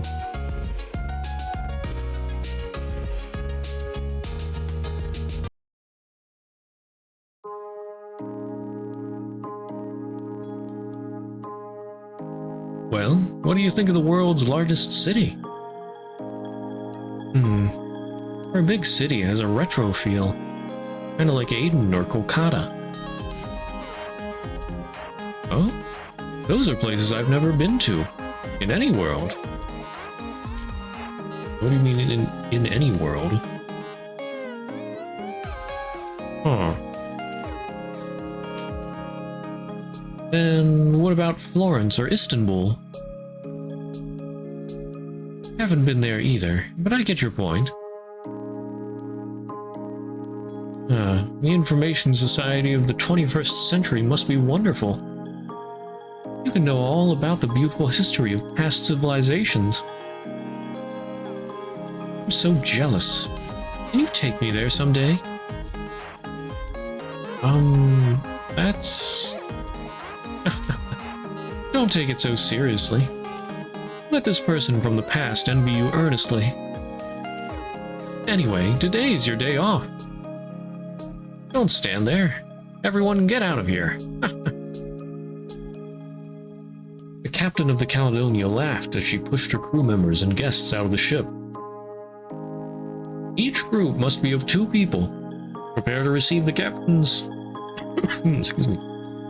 Prepare to receive the captain's special punishment later if you don't comply with this forced date.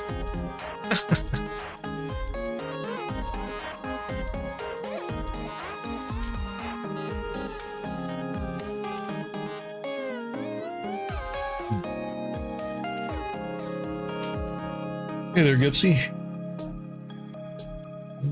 Okay. We're finally on land again. The management of this place is sloppy. No one asked us for clearance. About the management. Ah, they're here. What came here? Please be clear. Oh. Robots. Okay. Welcome to Alexandria. James Watt, an unnamed young lady.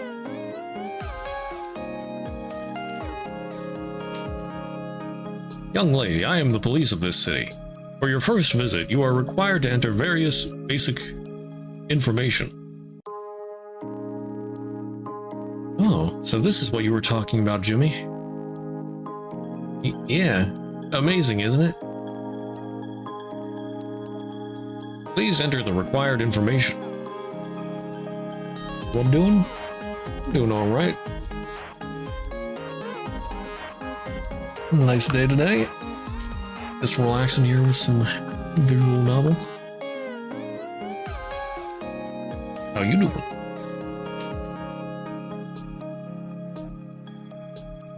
Oh. Name Bianca Adigina. Gender female. Age 12. Birthday January 1st. Not that I know what calendar system this place is using. And lastly, a fingerprint. Is that enough? Yes. Thank you for your cooperation. Have a nice trip. I've just been playing PoE.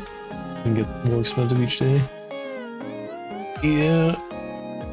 As more people finish the challenges or just burn out, it'll be harder to get stuff on the market. So gotta get what you can while you can.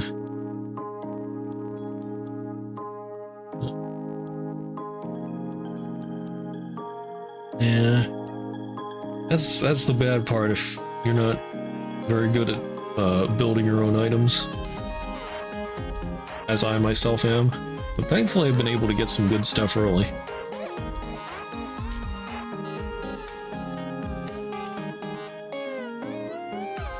Even though a year only has 365 days, this is the first time I've seen someone born on New Year's Day. Gosh, it's not good manners to peek at a lady's private information, you know. I'm so sorry. It wasn't on purpose. Well, it's no big deal. Don't lose your composure so easily. It's not my real birthday anyway. What a teacher at the orphanage decided for me. They decided it without your permission? Yes, I don't know when I was born. A New Year's Day is easy to remember. Makes sense. Well, where are we going now? I know. We could hire a robot guide since the captain said she would pay for it. Please wait. Not only the police are robots, but also the tour guides? Yes. Isn't this city amazing? I'm curious about who's managing these robots. It's as if... or if it is... the city administration group is in charge of them. They do it from a place called City Hall. They also use robots to maintain safety and collect taxes. Who are the members of this group? An election is held each year to select people from among the citizens. Actually, the system is self-maintained, so anyone can do it. The job is akin to jury duty in a British court. Is that so? Oh. Surprisingly advanced. Shall we move on? Right. I'm not sure where to go. Oh, look. It's a guide robot.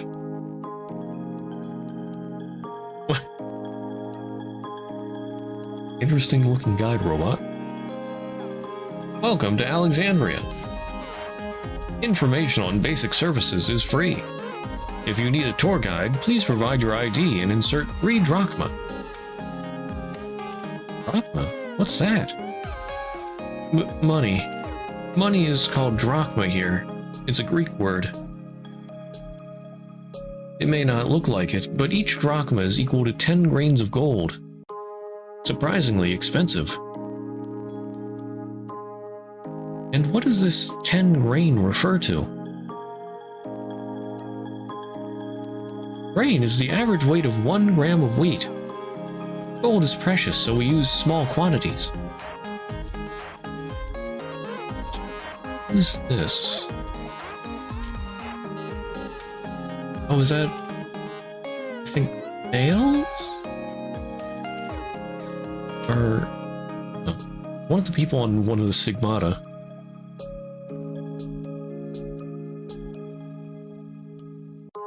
And now, the opportunity to save money has presented itself. What do you mean? Rather, who are you?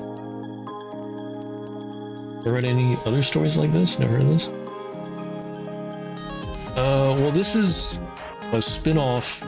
Well, not really a spin-off. It's like part of the story of Honkai Impact 3rd, which is a gacha game that's been running for almost a decade.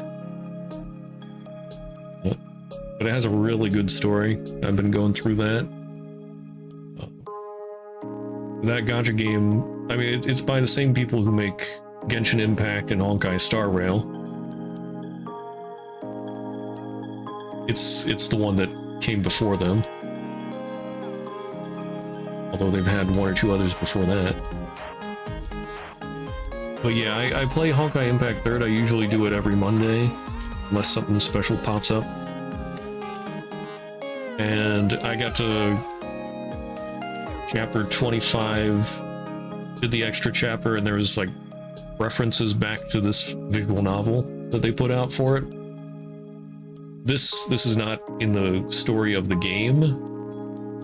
It does connect to the story of the game. So they have pieces of media for the game story all over the place. Like, most of the story you can find in the game, but then they have comics that give you some backstory. They have this visual novel and another visual novel that also give more backstory. Let's see, was there anything? I guess it's just the comics and 2 visual novels outside of the game. But yeah, they have an interesting setup. Like, you don't really need to read the stuff outside of the game,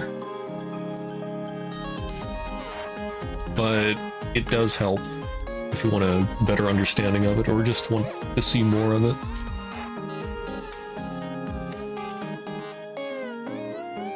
But this isn't the first visual novel that I've read, just in general. I've done Umineko, I don't know if you've heard of that. And also Rewrite. Those are not in any way connected to Honkai Impact 3rd. Just to expand the universe, kind of?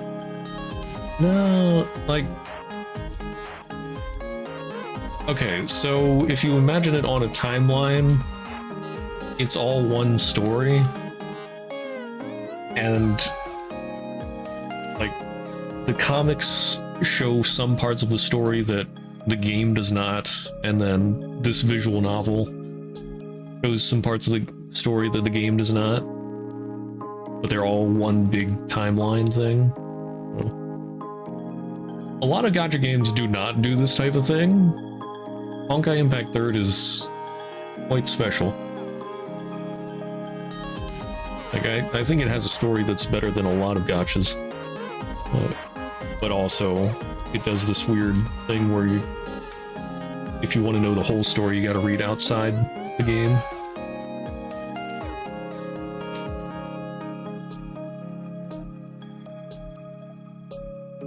Yeah. I don't know how to feel about that. But anyway, so like I said, I got up to chapter 25. There was like an extra chapter, and it referred to some stuff from this visual novel. And I thought it was fairly important, and it also sounded like it was pretty cool. So I was like, man, I was missing out by skipping this. I'm gonna go back and read this now. And here we are.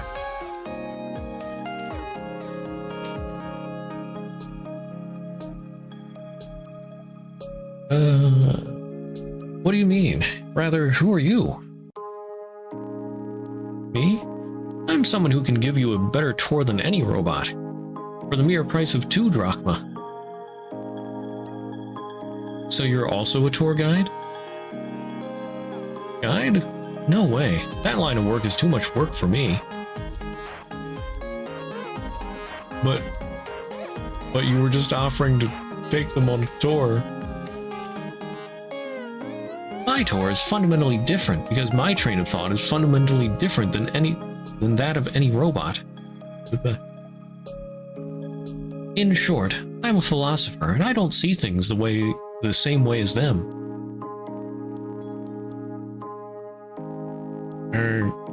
What are you going on about? Seems there's a small difference in our perception. It means I must prove my values for you to recognize it. Like I'm saying, I don't know where to start with you. Can you do something about how you talk? I know what you mean, but I can't. Thales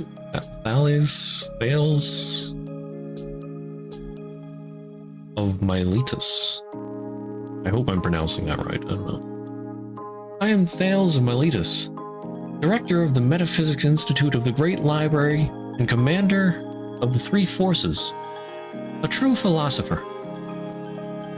Here's my business card. Oh, it's really someone from the Great Library. Awesome. Great Library? You mean the one that was burned several times in history? That's not the case here. The Great Library is the best research institute in the world. It's said it has been active for over 2,000 years. Also, all the robots in the city are manufactured by the Great Library. Oh my, there sure is a lot of rumors about us. The Great Library has only existed for less than 200 years. Sorry to disappoint, boy. Still, studying metaphysics at the Great Library is awesome. By the way, what is metaphysics? Is it something that important that you praise it so much? If the engineering science I'm studying is learning to deal with limited material, then metaphysics is the study of something infinite. Philosophy within philosophy. I didn't understand a word of that. In general, science studies things and gets their behavior in the real world, while metaphysics studies abstract concepts and their relationships. Because reality is ultimately limited, and the potential of the abstract is limitless, that's the best analogy he can think of. Incidentally, I don't agree with metaphysics being a philosophy within a philosophy. That is a prejudice made by our predecessors whose development level was too low, and brought in non-philosophy into philosophy. Which is why I think philosophy is a part of metaphysics that cannot be proved by a logical argument. In terms of subset, it's actually the opposite of what he said. As science gains ground, the position of philosophy shrinks. You could say it's proof of the development of science and mankind's progress. I feel that. I feel that, Bianca. The more you explain, the less I understand. More importantly, I'm curious about something you said earlier. Commander of the three forces. Commander of the three forces, was it? Are you a philosopher but also in the military? Ah, that. It was a joke. The Metaphysics Institute only has 3 members, thus commander of the 3 forces. If I phrase it like that, I sound important. Only 3 members, you say? It must be tough. Is that why you're making money by working as a tour guide?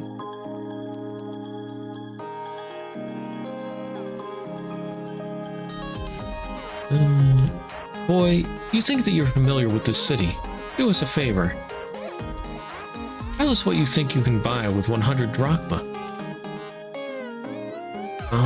With 100 drachma. Probably a drum oil? One big enough that needs to be carried by 2 strong sailors.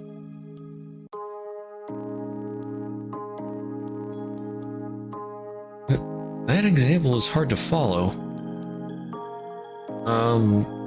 Then if I use food... maybe half a cow, I think? Or a pig? So approximately 2,000 euros? Or maybe a little less. That's certainly a lot of money. How long does it take to get 100 drachma? 1 week? 1 week? At the Great Library, you can make that in half a day. 100 drachma in half a day, 200 per day. That's 4,000 euros. Your monthly income is 120,000 euros, and your yearly income is 1.44 million euros. That's even higher than the salary of a rank A Valkyrie. Rank A Valkyrie? Valkyries have a rank? Apologies, I lost my composure. Please forget I mentioned any rank. Now I see, Thales, you didn't approach us because you were in need of money. Now you get it. I wanted to talk with you because you seemed interesting. What do you say? You don't get the chance to explore the city guided by a philosopher often.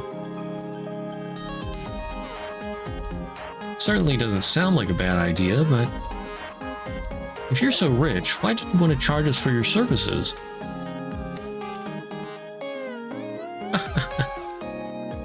You're an interesting one. Oh, fingerprint confirmed.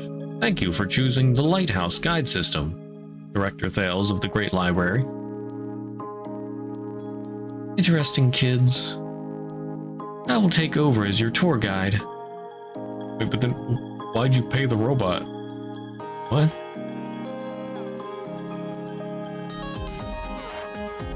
Huh? You paid the robot yourself? Rational thinking is trapped in contradictions, and as such, it will lead to its own denial. Huh? When you reach a dead end, reverse your line of thinking to see what both parties really want. In our current situation, you want a guide, but you don't want to be deceived. I want to talk with you, but you don't know me. Basically, since if you hire me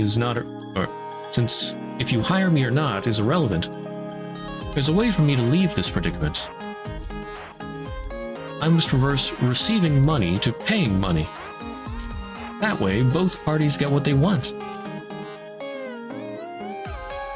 Aw. We can be friends, as long as you pay, that is. Okay, yeah, so she paid so that Bianco and, oh darn, I forget what the other guy's name is. Anyway, Thales paid so that the other two will be able to trust her because they're going around with the guide robot, not going to be deceived by Thales. And then while the robot is helping to guide, Thales can talk to them comfortably. Yeah.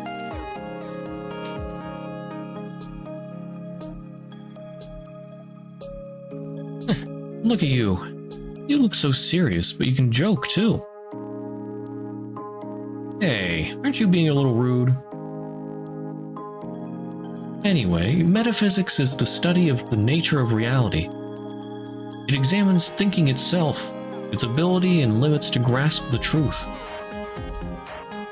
It would take an entire semester of classes to explain it in detail. But let's not go there now. Commands into the robot, okay. Input confirmed. Starting tour. This is the central square of the Harbor District. It's a great place for travelers to buy souvenirs. Many different stores can be found here, and this zone is also a tax-free area. You will be able to find high-quality products at a reasonable price. Today we recommend rice flour chiffon cake from Nile River Orchard, canned sea urchin from Memories of Nicosia, and glass art from Copenhagen's Mermaid. He sounds like a salesman. Well, this is a commercial city after all. Please overlook it. Speaking of products, do you know what's the aesthetic difference between food, clothing, and buildings? Jimmy. That's right. Name Jimmy. Jimmy! I don't know. Seriously. If it isn't the Overseer, it's you. Do all philosophers take pleasure in presenting a question they themselves can answer? You presented an interesting idea. Well done, kid. Please don't treat me like a child. I must let you know I'm a great Valkyrie. And you don't look so much like an adult yourself, Shorty Director. Yes, I got it. Let's get back on track. I'll teach you the difference between food, clothing, and buildings. The answer is their shelf life. Shelf life? Yes, food has the shortest shelf life. It doesn't last very long, and once you eat it, it's gone. Clothing is the middle ground. They can be used for several years, even decades, if preserved well enough. They can be passed down from a generation to another. Buildings, of course, have the longest shelf life. The cost of making one is high, but once built, it can be used for centuries. In short, you can eat 3 meals a day, wear a different piece of clothing each day, but if the building you live in is old, there's no choice but to endure it. Unlike food or fashion trends that change in a short time or in spiral, architecture represents the transition of aesthetics in history. Revolutions are changes that come at the price of destroying the previous history. Those who are aware of history's value will only repurpose the inside of a historical building while preserving its appearance and value. For example, this city square. Until 200 years ago, it was a slave market, and not the tax-free area that it is today. Slave market?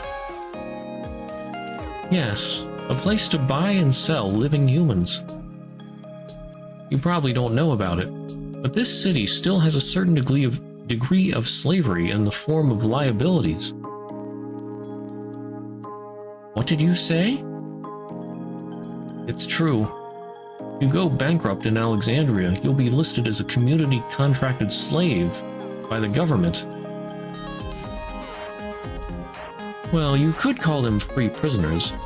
In the case of bankruptcy, the government will pay the money, including interest.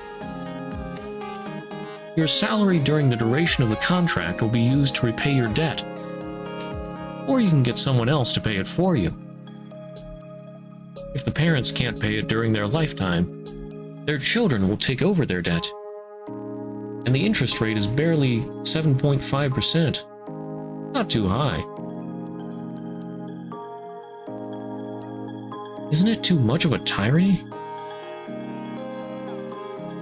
Tyranny, huh? From your point of view, it might look like that. But this city has no prison or death penalty. There's only confiscation of property and complete exile. Looking at the history of this place, slavery was inevitable. The fact that slavery has been reduced to community contracted slaves is already a huge improvement. I can't accept it. I've been taught that slavery and joint and several what?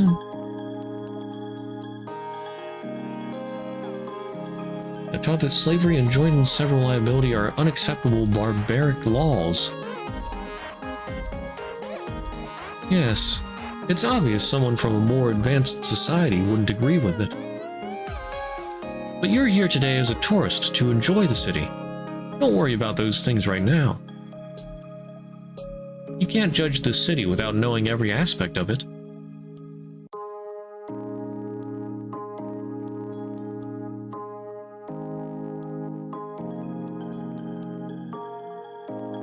This is the city hall mentioned earlier. Hear more about it from the robot. The City Hall of Alexandria was established 165 years ago in the year 1 of the Republic calendar. It was confiscated from its previous owner by a group of revolutionaries. Since then, the building has been the headquarters of the Legislative Public Council and the Executive Branch City Administration Group. It was built with a Greek style in mind, and both sides of the arch are decorated with statues of important figures of the outside world, such as Aristotle, Alexander the Great, Solon, Heracles, Leonidas I, Spartacus, Gracchus, Caesar, Cicero, and Augustus. Those who wish to hear a more detailed explanation about any of them, please input the number below. below the statue. I'm more interested in that public council rather than those extraordinary people right now. Such a strange name. Basically, it's an organization in charge of making all citizens vote to change or enact laws. Just in case, I'll clarify. Slaves and outsiders don't possess citizenship, so they can't participate in this vote. A group of revolutionaries 100 years ago took control from a tyrant pirate. The revolutionaries were pirates themselves, so a war between commoner pirates and aristocrat pirates broke out. The city has a deep trench at the north, an oasis at the south, and an affluent of the Nile River flowing from east to west, which means it's easy to defend. So many people were interested in controlling it. So how did it become a commercial city and not a military stronghold? That's because of the location. That's because the location was perfect to be a commercial hub. Merchants aren't afraid of pirates, as long as the other party likes money. In the end, it all came down to a government, a state, or you could call it a tool to let one class exploit another as well. The self-imposed peace of a barbaric society is a social auto-regression. While it's a good thing, often enough it leaves bad customs in that society's culture. You mean slavery? Exactly. Ironically, due to the high level of development of this city, even slaves are living better than anywhere else. Public baths, flushing toilets, basic medical insurance, social security.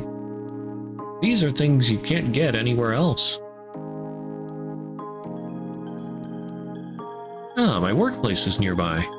Why don't we visit the Great Library next?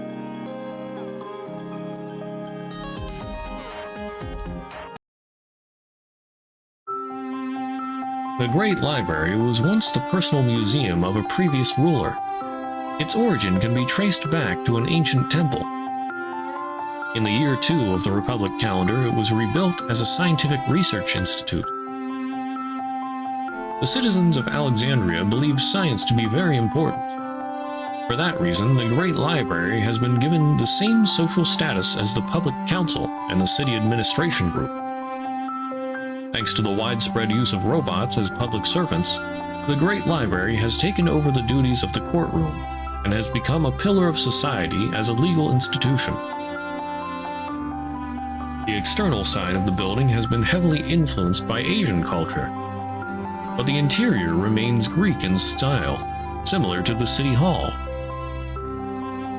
The interior and exterior belong to different cultures, but their nature matches so well it can be seen as a rare example of architectural transformation. Use of the Great Library is free to those registered in the city. Outsiders must provide a citizen guarantee or make a payment in advance. Do you understand what the robot meant by that? You mean the difference between a person registered in the city and a citizen? That's right. The former includes slaves without citizenship, and the latter is limited to citizens with citizenship. But don't get hung up on those social issues. Let's get inside.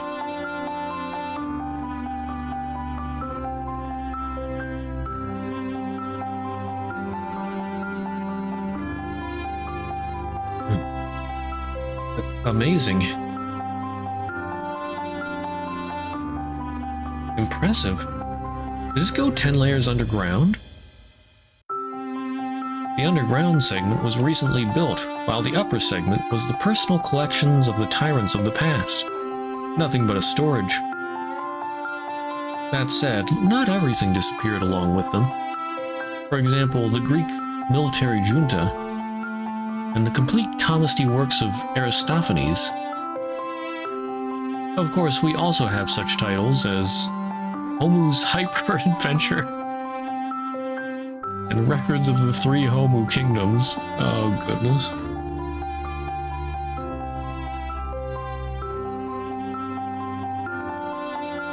Why is there a Homu in their names? Does this say novel edition?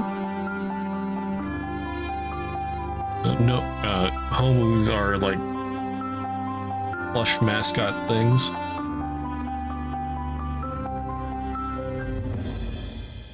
You're just thrown here and there throughout the story. Oh boy. Let's see. There are works reproduced by outsiders. Most of the works here are memoirs rather than the originals. If you spot any inconsistency with the version you know, please point it out. With any luck, you'll get rewarded. Eh?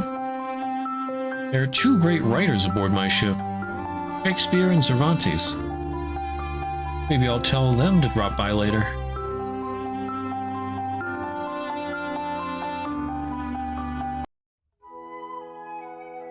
Oh, the scenery from the backside is wonderful. It's a nice place to relax and cool down your head. Well, have you managed to grasp the beauty of civilization? You mean architectural art? Not only that. If it wasn't for humanity's constant living, the pyramids of the Parthenon would be meaningless, geometric figures.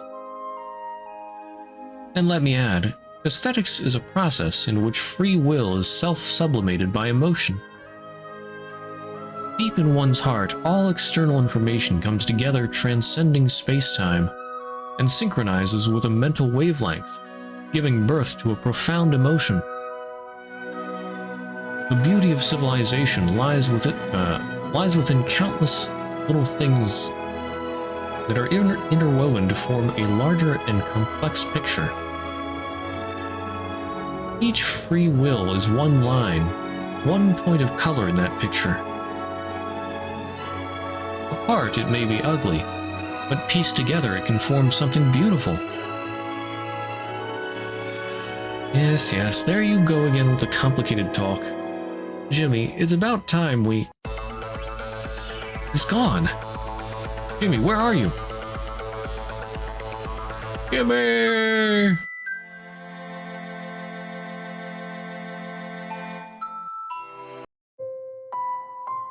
Library. For those without the proper knowledge, bookshelves are a cultural cemetery made by boring people. For those who have the knowledge to understand what they say, a library is a roaring Valhalla, a spiritual hall for communication across time and space. I propose to consider the question, can machines think? This should begin with definitions of the meaning of the terms machine and think. The definitions might be framed so as to reflect so far as possible the normal use of the words, but this attitude is dangerous. If the meaning of the words machine and think are to be found by examining how they are commonly used, it is difficult to escape the conclusion that the meaning and the answer to the question, can machines think, is to be sought in a statistical survey such as a Gallup poll. But this is absurd. Instead of attempting such a definition, I shall replace the question by another, which is closely related to it, and is expressed in relatively unambiguous words. The new form of the problem can be described in terms of a game which we call the imitation game. Okay, I guess this is Jimmy's point of view. I got separated from my 2 partners while I was immersed in Alan Turing's thoughts. Ah, the Turing test. Partners, I say. But those 2 were too busy talking to each other, they probably didn't notice I wasn't there anymore. I'm feeling sleepy. Maybe Turing's paper is too complicated. Can't. If I stop reading now, I'll lose track of what I've read so far. At least I need to finish this chapter. Classic. Huh? I feel like I'm forgetting something important. It's useless. My eyes... I'm sleepy. Before losing consciousness, I smelled something akin to a perfume.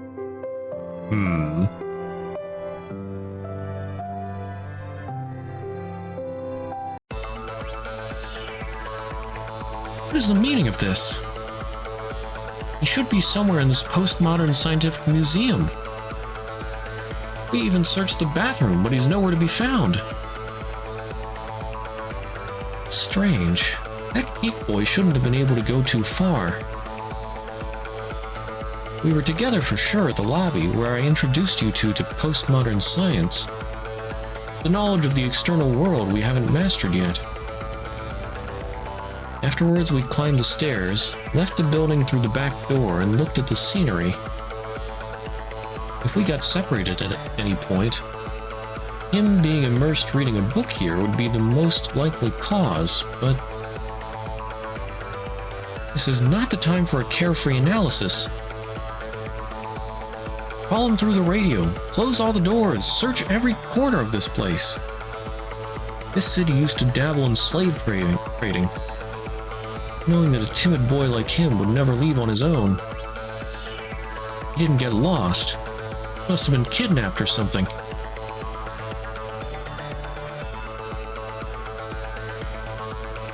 That worst-case scenario is not entirely impossible. I'll admit that much. I will arrange immediately the use of the radio. However, the other two actions will disrupt the order of the library. First, we need the permission of the curator. And let's go see the curator right now. He doesn't show up. I'll take matters into my own hands and thoroughly investigate everyone here. Calm down.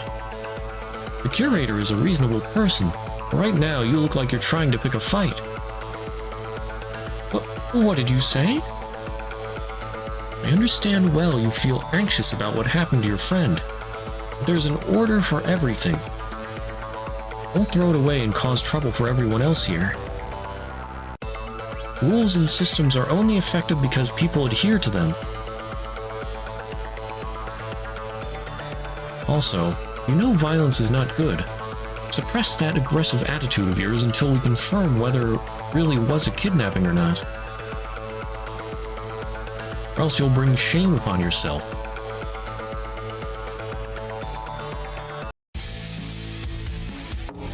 The heck? What? Then... Curator, it's about the broadcast I made earlier. You probably heard it already. We searched every place we could think of, but couldn't find a single clue. It's impossible someone disappeared without any witness. Please at least contact the police. I already did. I said it before, didn't I? The library acts as a legal institution, too.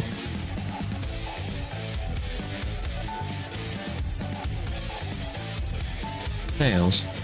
Basically, you're saying someone disappeared inside the library, and they didn't leave any trace behind? Yes. I also took a look at the surveillance cameras, but there was no footage of anyone similar to him leaving the building.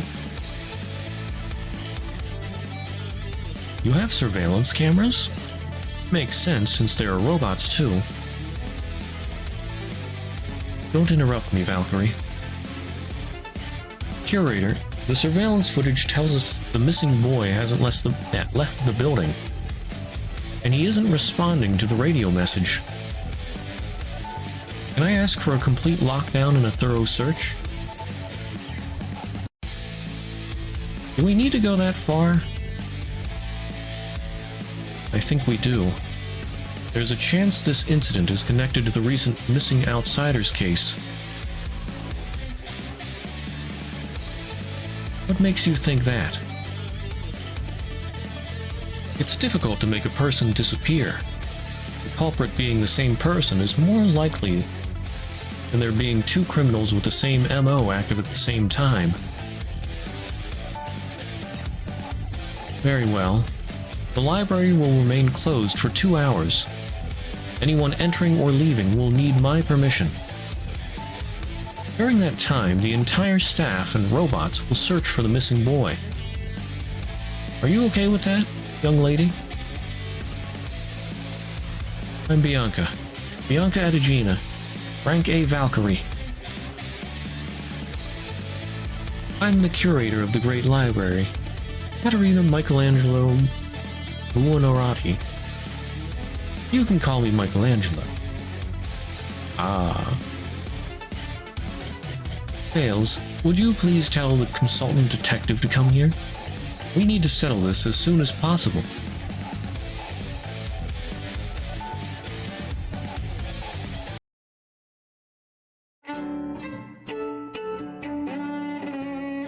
The library has 227 reading rooms, 39 laboratories, 86 offices, and 45 warehouses. It will take too much time to search everything.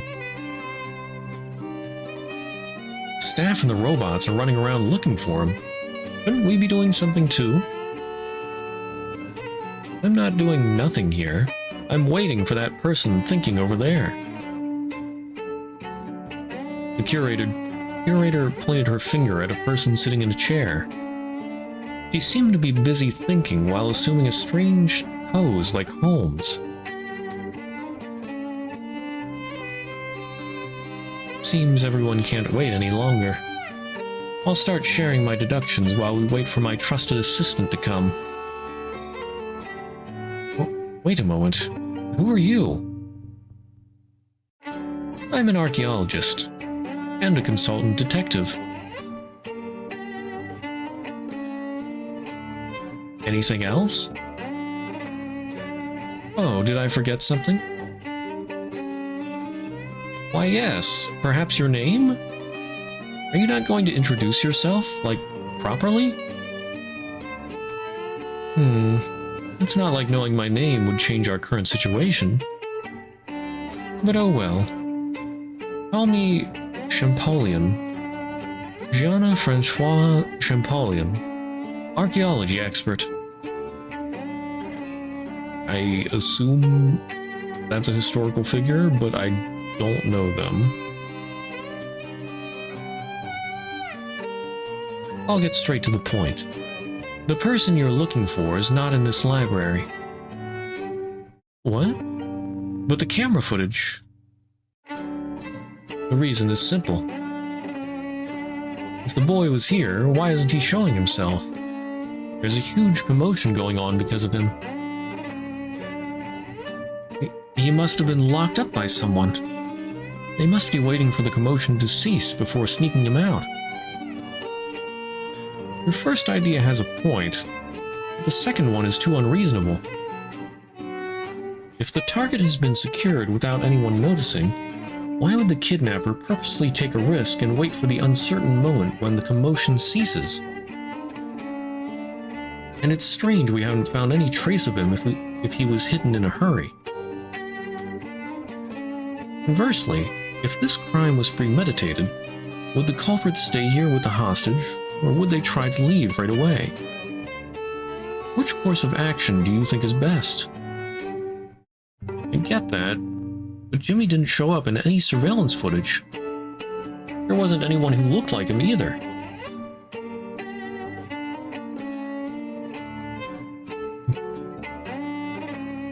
Could it be Jimmy is...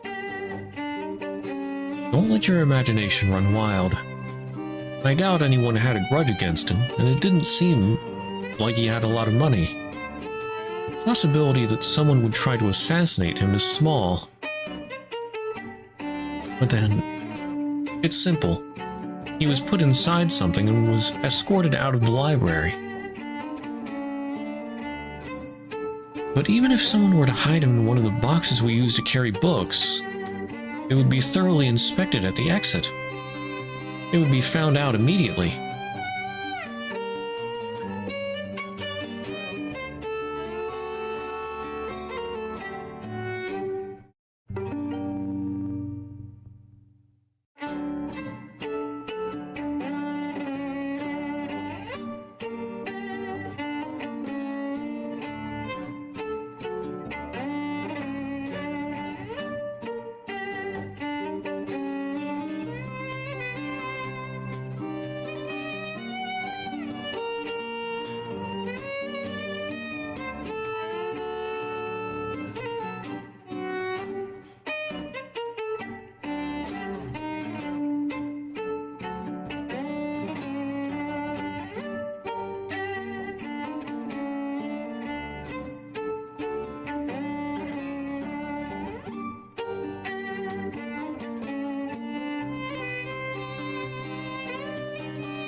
Oh, I have myself muted.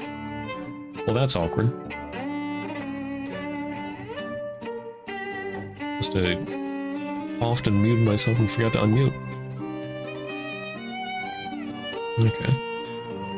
He should be arriving at any moment. You better not have stopped to eat something on the way here. Is she really as reliable as you say she is? Whatever, let's go to the entrance. Even if the culprit is still inside, it would be no different than a cornered rat. The library's staff will be able to deal with them easily.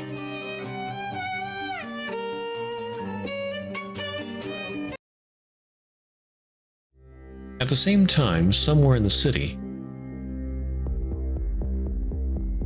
I already used the drug. He should be waking up shortly. Will he really help us, though? Don't worry. We kidnapped him, but he seems to be too much of a good boy. There's no way he would let Unit 4 die. Aw? If that hadn't happened to the professor, we wouldn't have resorted to this. We kidnapped 3 other scholars. It's just a matter of time until the authorities realize what we're doing. We'll be alright. The professor is no longer with us, but the assets he left behind are more than enough to make this experiment succeed. Not even the Great Library will be able to oppose us. Yes, and justice is on our side. Countless people who lost their freedom are waiting for us. It's time to turn off the lights of the Great Library that calls itself the lighthouse of this city.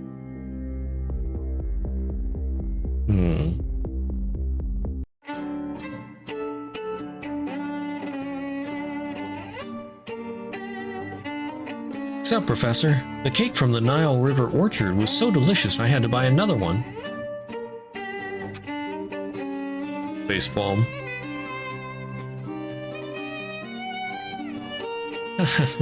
Is there anything else besides food in that little head of yours? We can't have that hindering our investigation, Neat. Hey, I'm not too late, aren't I? This kid is your assistant? Yes, her name is Neith. She doesn't look very reliable, but her nose is better than a dog's. I'm reliable. I'm only late because the cake smelled so good. It's not my fault. So this kid is your search dog? Don't call her that. She's a treasure I found in the market. Market? Don't tell me she's... Let's get this started. Take us to the missing boy's room. We need to make Neith catch Jimmy's smell. Change the subject very quickly. How suspicious. Neith once found Arthur, who ran away from home. I can vouch for her searching abilities. Arthur? The curator's pet parrot. We had a hard time catching it. Everyone worked together to climb the tree he was in. My precious silk cloak got torn that day.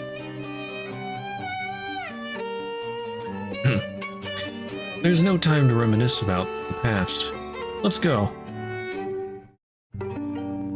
Right. If we can really count on Neith, then let's hurry up. Jimmy's room is in the Caledonia.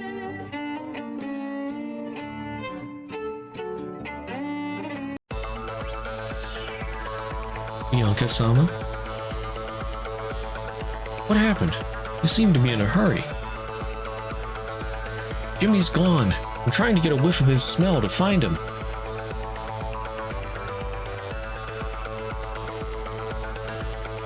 Lala, you're in charge of the cabin too, right? Can you open Jimmy's room, please? Yes, come with me. Please wait, Bianca-sama. What is it, Rita? You said Jimmy's son disappeared. What happened exactly? Right, you don't know yet.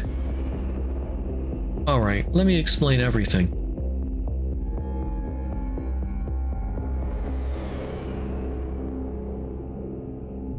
I see, so that happened. In that case, let Jimmy-san's search to me. Bianca-sama, you should stay aboard the Caledonia. Eh? Why should I? I know you want to help Jimmy-san. However, we need to keep in mind our own mission. We, in particular you, shouldn't get involved in this case. Did I hear that right? Are you saying that I shouldn't get involved in an incident that happened under my watch? Are you serious? I'm very serious, Bianca-sama.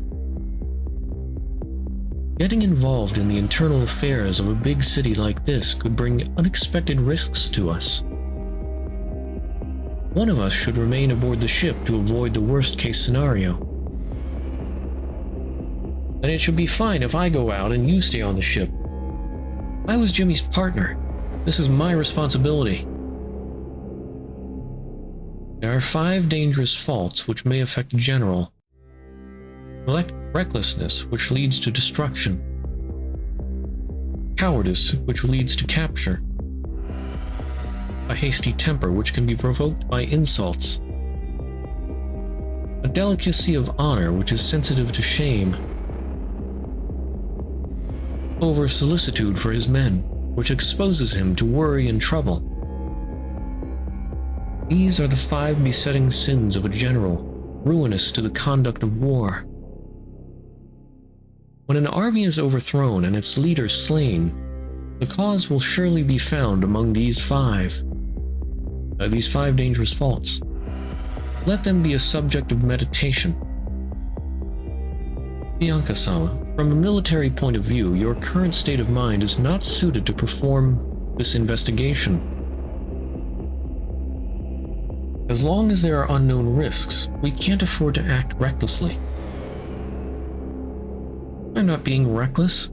No one will have faith in me if I have my adjutant solve my problems for me. And all I'm gonna do is catch some kidnappers. Where's the risk in that?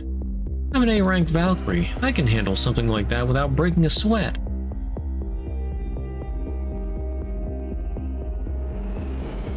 If you insist so much, then please at least wait until the rest of the Caledonia's crew is back. Got it. My nose is ready to go. Those who want to know where the criminals are, follow me. Good work. I'm coming. Bianca-sama. Don't worry, maid. I'll keep an eye on that stubborn girl for you. Thank you very much. Was she eavesdropping in our conversation?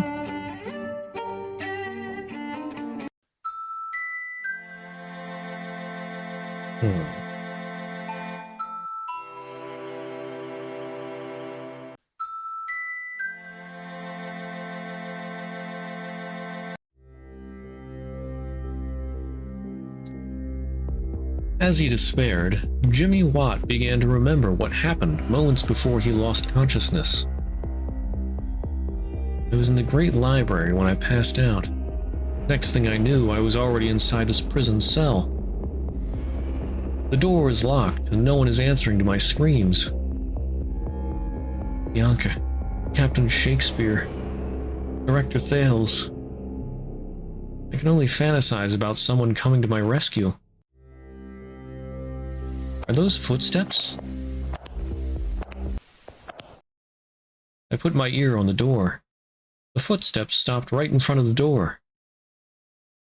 Someone inserted a key. The door is opening.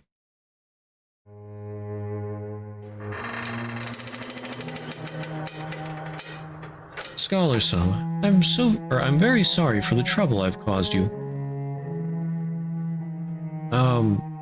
Who are you?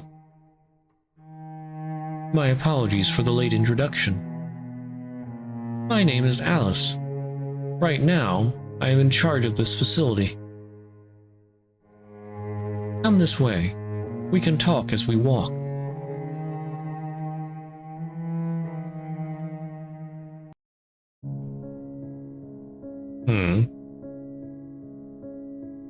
I guess it's like Alice in Wonderland, Alice? This facility belonged to a certain professor. The professor was a peculiar person. He was not only a recluse, his way of thinking was completely different from everyone else in the city. The people of the city not only were against his plans for social development, but they also thought his ideas were too dangerous and exiled him from the city. But even so, the professor didn't give up. Using his vast knowledge, he began trading with people from outside the city, built this facility from nothing, and lived a self-sufficient life. All to make an existence like me. Make you? Yes. This might be hard to believe, but I am not human. Literally? Not in a metaphorical sense? Yes. Please don't be startled.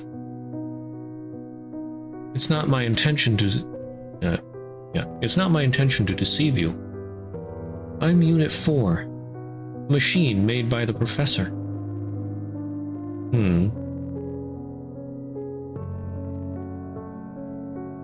Ironic that Jimmy was reading about the Turing test right before he got knocked out.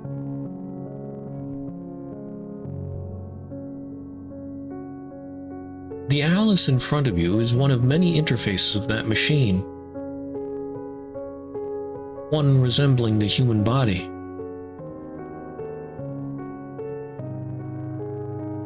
I understand you might not believe me right away, but this is just the beginning of my story. I'd like to answer all of your questions right away, but before that, before you see a certain something, I want you to be mentally prepared.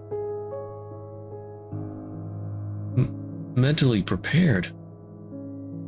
Where are you taking me? The place the professor is the most proud of. The place where my brain is.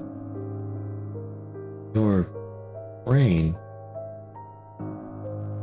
The professor's assistants brought 2 other scholars here beside you. But the moment they saw that, they refused to help them. One didn't want to hear the rest and tried to escape. The other one shut down and began praying non-stop. And now they're all dead. Why are they dead? Dead? Yes, you're Alice's last hope. What do you all want from me? You're mistaken. There is no we anymore. Only you and me are left.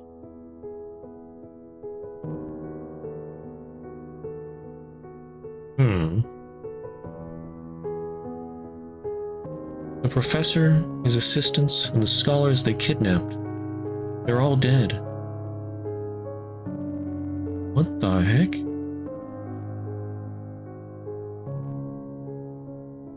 The first death happened approximately 50 hours ago. The professor worked for 20 hours straight and suddenly collapsed. His assistants tried to perform first aid on him, but alas, it was all for nothing. By the time I got to him, he had passed away. Having lost the professor, the assistants kidnapped you and the 2 other scholars to keep working on me. Like I mentioned earlier, there was a disagreement between the scholars and the assistants. And now I'm the only one left.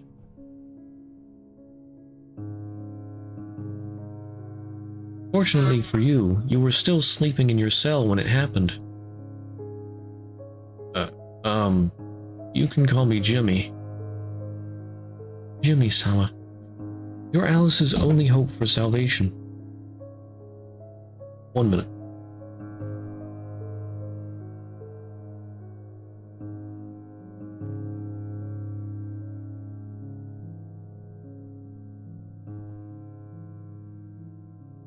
Alright, I'm back.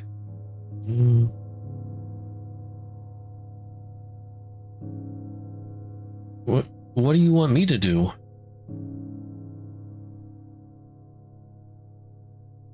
Take the stairs to the right. We'll be there shortly. After I climbed the stairs, I saw a door with no special features. Alice put her hand on the door. It seemed to tremble a little. Once this door is open, I hope you can remain calm and collected. No matter how unethical this experiment was, the life that was born from it wants to live.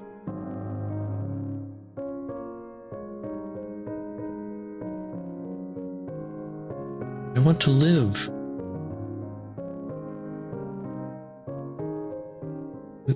This is my central thinking processor. I lack the necessary permissions to view documents related to my own maintenance. Without the professor, I had no choice but to search for someone who can learn them, and have them teach them to me. To be precise, I don't need to know how. I just need to receive regular maintenance. Because if I don't, I will stop functioning in 200 hours. Give me a moment to organize my thoughts.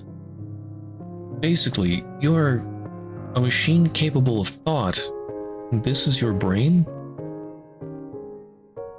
Yes, that would be the simpler version of it. And your brain needs maintenance at regular intervals, just like how the human brain needs rest? Yes. The professor who made you wanted full control of your actions, so he didn't give you the necessary permissions to view maintenance-related documents, which resulted in you not being able to perform maintenance on yourself. Blech.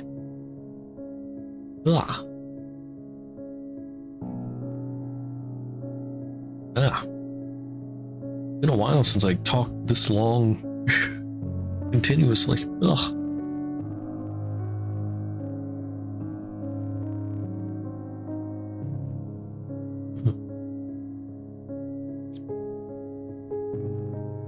That's strange. Why would he do that? I don't know. I think that maybe the professor wanted the means to control me in case of emergency. Emergency? Why would there be one? Because I'm not a pure machine. Those cabinets near the wall. You're thinking there are complex electronic circuits inside them, don't you? You said you were a machine, so it'd be natural to think that. I call myself a machine due to a lack of a better word. What do you mean by that? If I were to make up a word that could properly convey what I am, that would be brain engine.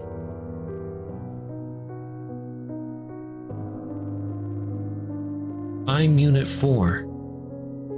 Unit 1 was a simple computer. Unit 2 was given artificially made neurons.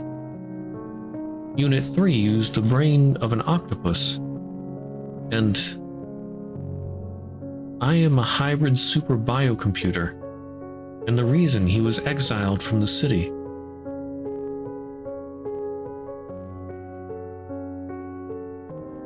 I believe that to get your help, I must confront this inescapable sin.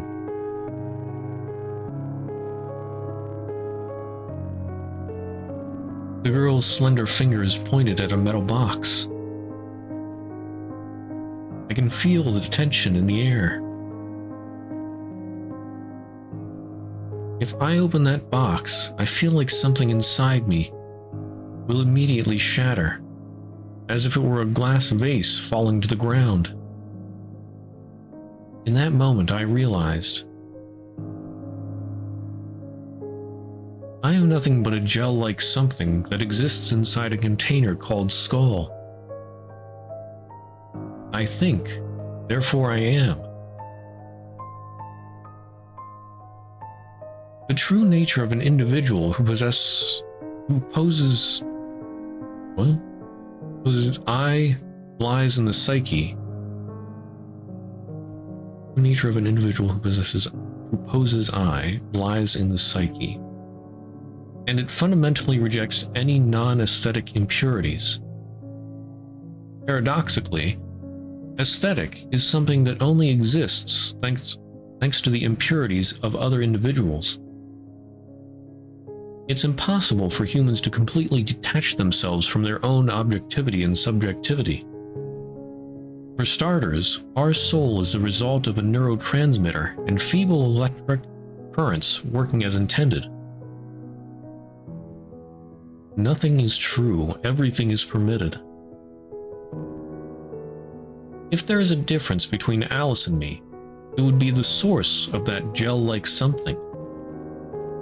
At the very least, I can say she has won the imitation game. I'm absolutely certain of that. I accidentally touched her cold fingertips. Her fingers retracted quickly from the touch. In that moment, that fragile glass vase inside of me disappeared.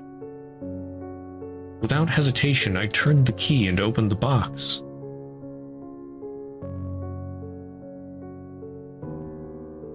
In the center of the culture tank, which was connected to various electronic devices, there was a gel-like something. I'm sure it used to be the body part of a living being. However, for someone like me who doesn't have the necessary biological knowledge, I can't even start guessing to which creature it belonged to. The inside of the culture tank was dim, and an orange light was flashing from the vacuum tubes. I tried putting my palm on the surface of the culture tank. It felt warm, no different than how a normal person would feel, unlike her cold fingertips. I'll be honest with you. I thought I could force you to perform maintenance like the professor assistants wanted. That's not the right thing to do. I don't want to commit any more sins. Actually, I'm sorry. I got distracted by thinking about unimportant things. She took a bunch of keys from a pocket in her skirt and gave them to me. These keys will open up all the doors in the facility. How to proceed is up to you, Jimmy-sama. I'll make sure to return you to the surface, to the world where you belong. I promise you. Even if you think of my existence as heretic, as something that shouldn't exist,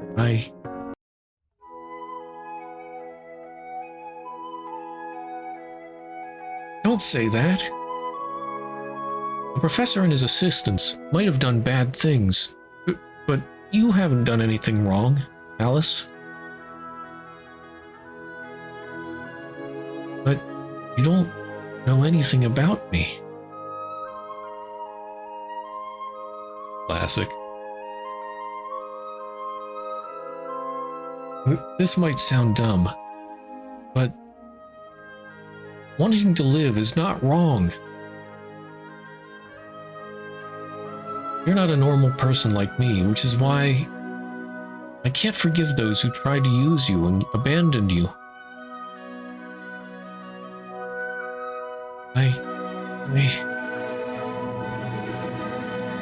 Though I have a place to return, I was forced to come here. I don't know anything about you. As an engineer, no. As a person, I can't let you die.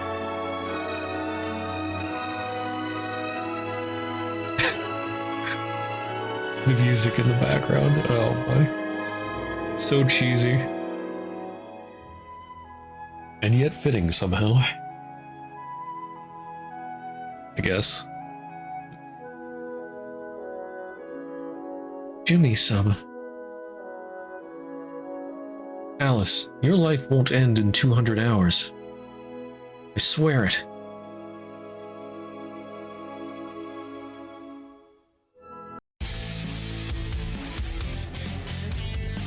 At the same time, right at the next intersection. Straight and then left. Run past the slums. We're not there yet. Keep going. This way. Forward, keep going. What the heck? Going all over the place. Aren't we in the outskirts of the city? You can trust Neith's nose. Also, this bit of sunken sand is characteristic of a three-wheeled robot. When their tires go over the sand, they leave marks like this one. I see. These traces tell us we're on the right track. Neith, I'm correct to think these tire tracks will guide us to where Jimmy was taken. Yeah, it's okay if you follow them. Great. Kidnappers, say your prayers. You running ahead?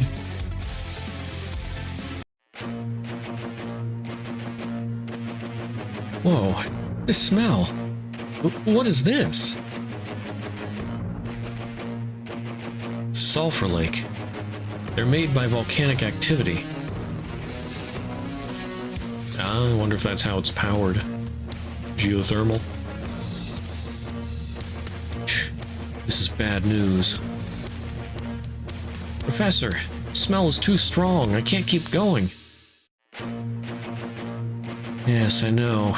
The smell of rotten eggs. A large amount of hydrogen sulfide is coming out of the sulfur lake. Hydrogen sulfide is a toxic gas, and when the concentration is too high, you stop smelling it. You can't advance recklessly. Then, how did the kidnappers get in there? I suppose they used gas masks or something similar. Look at this point. This part is sunk deeper compared to the tire tracks behind it. It must mean a robot was parked here for a while. Which means they repaired their equipment in this spot. Neith, go see the curator and ask her for gas masks and oxygen tanks. Tell her to bring as many people as she can. We need to perform a thorough search. And this time, don't get distracted. Got it.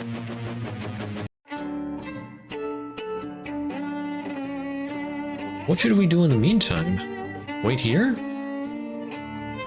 We'll rest, not wait. Knowing when to rest and wait for the right time to act is one of the keys to victory. By the way, Valkyrie, have you ever taken part in a war? War? The kind where people kill each other? Valkyries fight to protect humanity. They're not mercenaries who fight for someone's self-interest. Well said. I envy your era. Most people must know how foolish war is. War is glory to the uncivilized and shame to the civilized. You can't understand its cruelty without experiencing it yourself. You can get angry, but in time you'll be happy again. You can get anxious, but in time you'll be calm again. But countries destroyed and people killed will not come back. Your ally today may be your enemy tomorrow. Your enemy today may be your ally tomorrow. Everyone fights for profit and nothing else. And you're right in being envious, because us Valkyries don't fight for self-interest, unlike many military leaders in history. No, what you're saying is not possible. What do you mean by that? Are you saying I'm wrong? Not really, just in theory. The so-called battle is at its core the redistribution of profit through violent means. Even hunting, regardless of the reason behind it, has the act of peeling away a prey's fur or eating its meat. Something changes in the world when a battle occurs. It may be something someone wants, or it may be something someone doesn't want.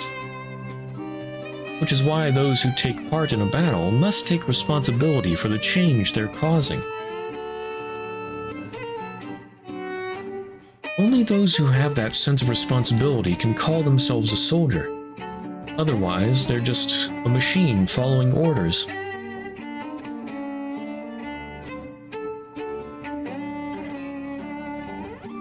Are you really an archaeologist?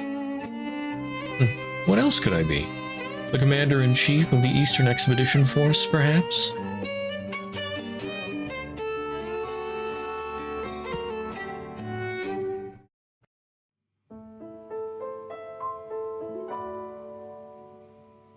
Alright, back with Jimmy. Then I have to do this. I get it now. Alice, we can start whenever you want. Really? It's amazing how you were able to understand it so quickly. The maintenance itself is not a difficult job. It's just the procedure that's slightly complicated. That said, I don't have the authority to change your reading rights. It's a bit roundabout, but I'll have to learn it well myself first to teach you later. Sorry. No, it's not a problem at all. I don't mind studying together with you. Aww.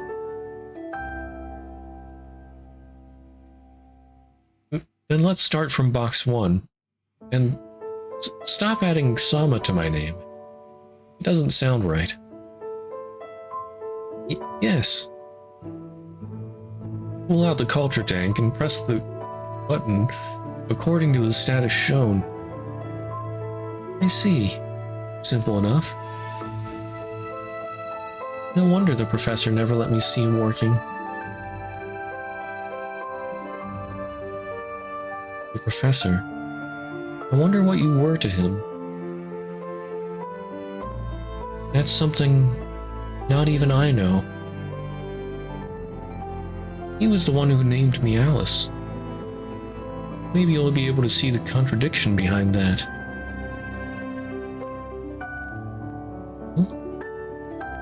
Did you know? Alice is the protagonist of a certain fairy tale. In the story, she met a rabbit, and together they climbed a beanstalk. Is there a beanstalk? I don't think there was a beanstalk in Alice in Wonderland, was there?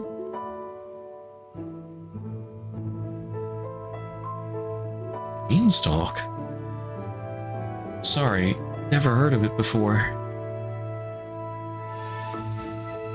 So she followed a rabbit, but wouldn't it be hard for her to fit in a rabbit hole?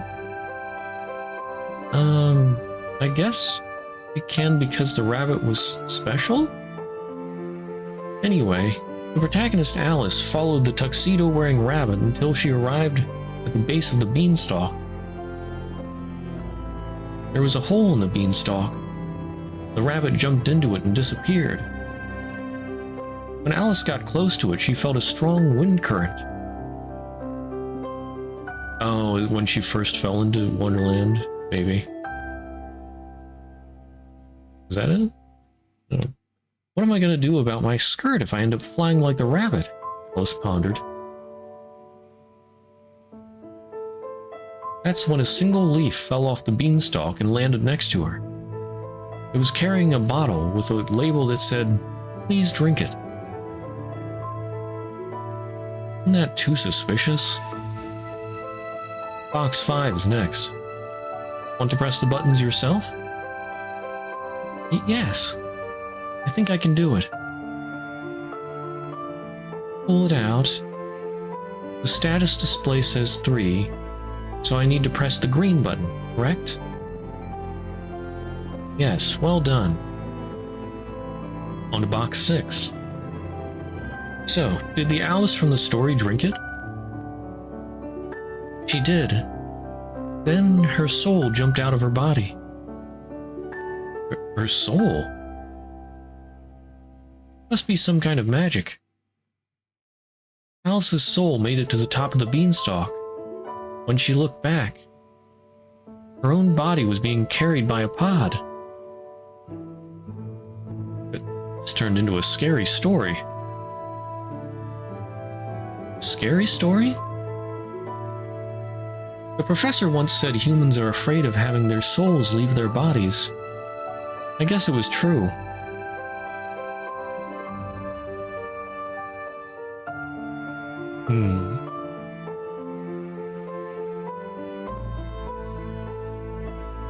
Rather than fearing that, what they fear is death.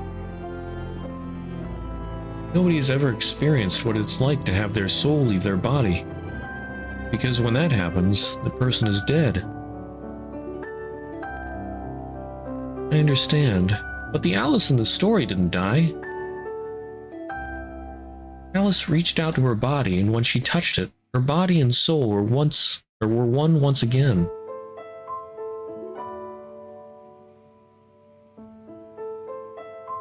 How far can this pod take me, she thought. As if understanding what she was thinking, the pod flew Alice over the clouds. The pod started growing and became as big as a ship. A door suddenly appeared on the deck of the pod. The words, "The World of Miracles," were written on it.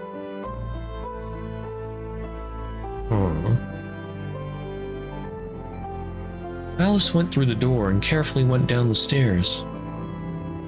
At the bottom, she found another door. The following words were written in a corner. "Abandon all common sense, ye who enter here." Sounds like a reference to the Divine Comedy. Divine Comedy? It's similar to what's written in the Gate of Hell. "Abandon all hope, ye who enter here."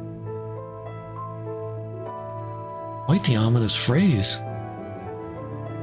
Well, it's the Gate of Hell after all. So did Alice go through that abandon all common sense gate? Yes. Alice was a curious girl, so abandoning common sense was an easy task for her. Or so the professor said. It sounds like the professor is taking a bunch of different stories and mashing them together. At the very least, there is Alice in Wonderland. I forget what the beanstalk. Jack and the Beanstalk, that was it. Jack and the Beanstalk, and then the Divine Comedy.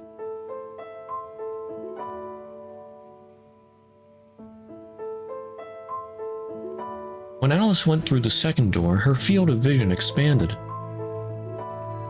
She could see a huge snowy mountain in the distance, and a large river near her. There was a small train station near the river, so Alice headed there and saw a boy chugging an apple and...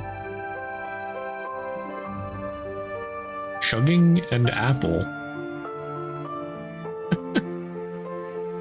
Eating an apple? Inside an office. "When does the train arrive?" Alice asked. "It left 3 minutes ago," the boy answered. Alice was bewildered. "Thank you. I'll wait for the next one. Can't ride on a train that already left, he said. The boy shook his head and put away his half-eaten apple. Throw away your common sense. In here, if you have a mirror, you can go back in time. Saying that, the boy put a small mirror on top of his desk and widened it until it was as big as a door. There you go. The station from 5 minutes ago. It's on the other side. Everything inside the mirror was upside down. When Alice poked the mirror, it caused ripples that spread like a spider's web. A girl dressed in boy's clothes appeared on the other side and waved at Alice as if telling her to cross over there. Fearfully, Alice lifted her feet. And when the tip of her shoe went through the mirror, both worlds switched places at once. In the end, Alice was able to go through the mirror without much difficulty. An upside-down mirror. Newton's reflector?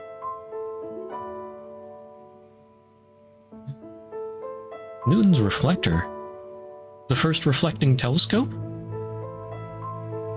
Yes. What you see is upside down because it uses the principle of reflection of a concave mirror. Also, a second reflector is needed to reflect the image at a certain angle, which creates a spider web-like pattern. Sounds similar to what the professor told me.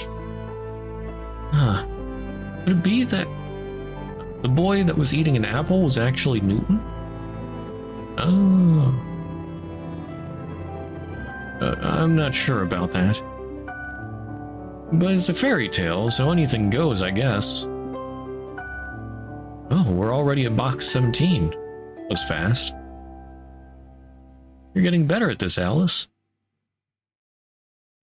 Wasn't much. More importantly, Jimmy-sama. No, Jimmy. Aren't you pushing yourself too hard? I don't know what you're talking about. Every time we open a box, you take many deep breaths. It's just a psychological reaction. Don't try to downplay it. Even psychological reactions can have a negative impact on the body. I know doing this would make any ordinary person feel uncomfortable. Please don't pretend everything is okay. Sorry. No, it's me who should apologize. You're doing your best for me. Don't worry. Now I know how to perform maintenance myself. Though it would make me very happy if you could be my conversation partner instead. Where did we leave off again? Alice went through the mirror. Right. After Alice went through the mirror, a train made out of chocolate that exhaled creamy white clouds arrived at the station. A squirrel wearing her work uniform left the driver's seat to yell, "Train to Cheese Archipelago! Train to Cheese Archipelago!" Alice didn't know what kind of place Cheese Archipelago was, and asked a girl at the station, "What's Cheese Archipelago like? Tons of islands made of cheese?" The girl answered, smiling, "That's right. The Cheese Archipelago is the most beautiful place in the entire Milky Way. The golden sandy beach is made out of Gouda cheese, and there's a castle made of blue cheese. There are cake trees, candy flowers, and much more. It's an all-you-can-eat buffet." Alice was a curious person, but she had a realist side to her. Thus she asked, "Wouldn't all that cheese, cake, and candy be gone if everyone keeps eating them?" The girl at the station laughed. "Haven't you heard this before? Midnight is when miracles occur. Come on, the train is leaving soon. Get on." story became quite girlish all of a sudden. Eh? Really? I wouldn't know myself. I can't eat chocolate, cheese, or cake. Do humans consider high-calorie foods girlish? No, I don't mean it like that. Is that so? Humans are complicated. Well, don't let it get to you. Mankind is known for its contradictions. The professor said the same thing once. Humans want to profit above all, but they aren't willing to take risks. If they can't do that, they maintain an image that they do. Humans are good at deceiving themselves. Deceiving themselves, you say? For example, just as an example, Alice claiming to be a girl because of this interface. Something like that? I wouldn't call that self-deception. Even if you are truly this many thinking processors. If you think of yourself as a girl, then you're a girl.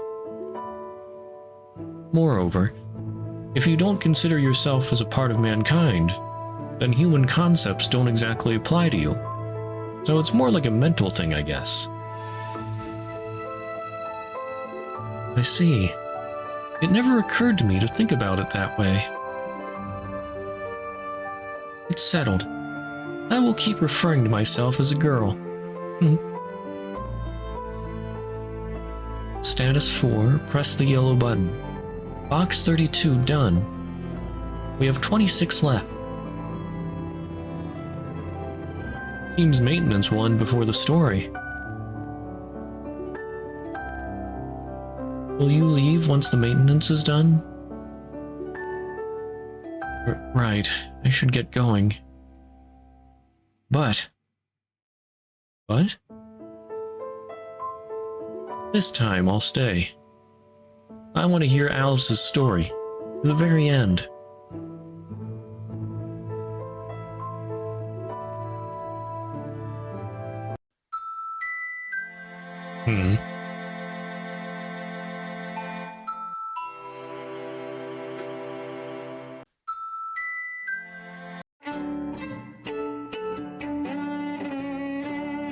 Okay.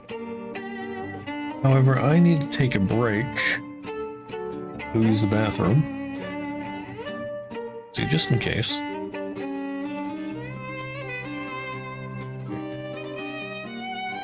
I assume that the save and load does stuff. Okay, anyway, gonna take a short break, go use the bathroom.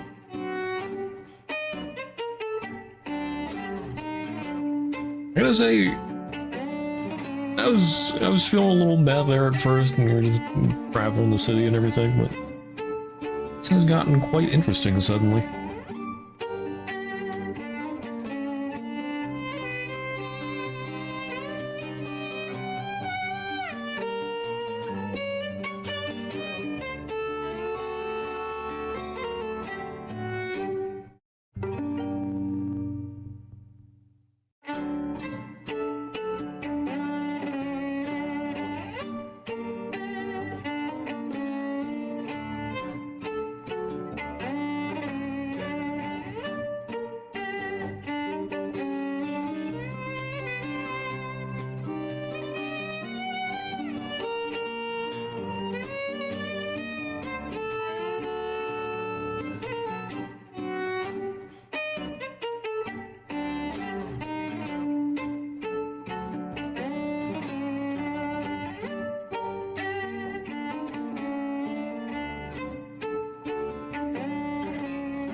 Alright, I am back.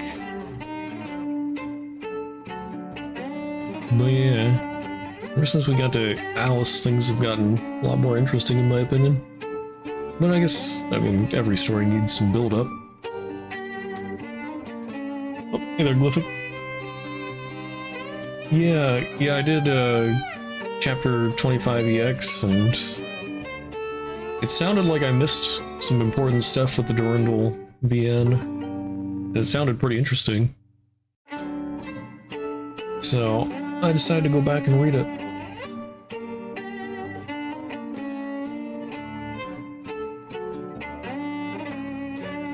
I gotta say, we just got to the stuff with Alice and whatnot,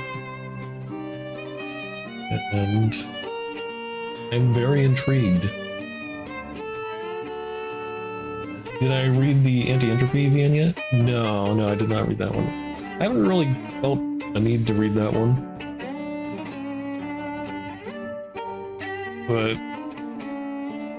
the stuff that was going on in chapter 25EX, half of it I was like, what? Like, I sort of understood because I know about the sugars from reading the comics. But other stuff is like, I have no idea what's going on, what happened.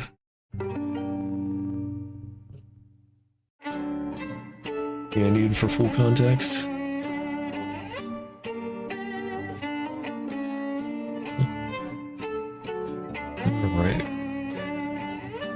Alright, so Neith was going back to get some gas masks and whatever.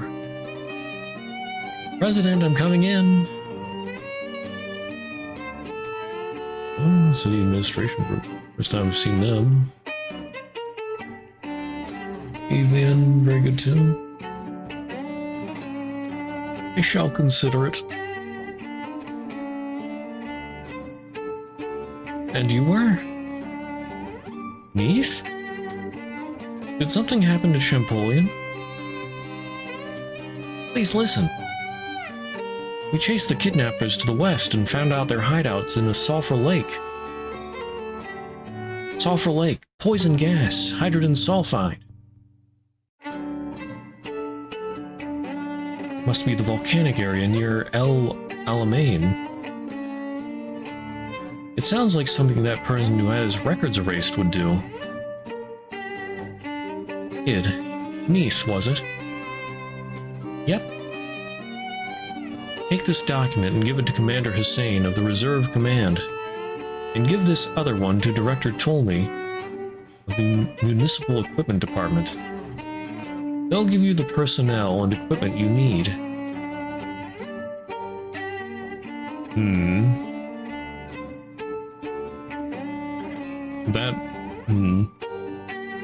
I mean, they need equipment. I guess they did ask for more personnel to search and everything.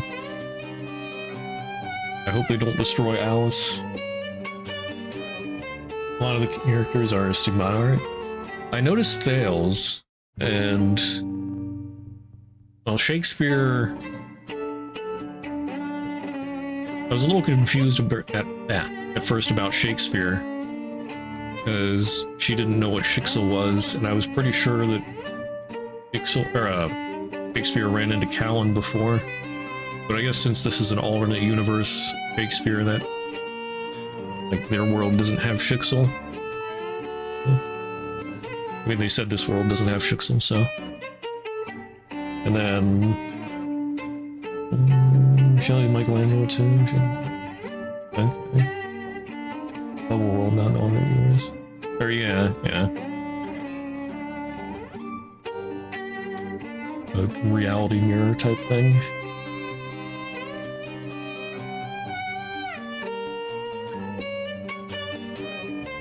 Different Shakespeare than one on Earth, yeah. Although, at one point, I think Shakespeare did mention about not seeing a certain place in any world. That was a little interesting.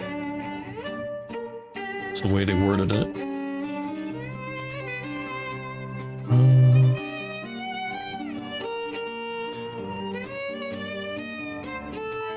Yeah, but I recognized a little bit honestly, I'm not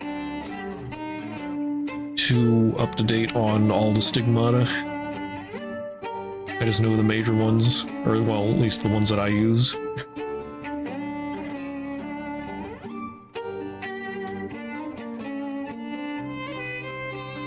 Yeah.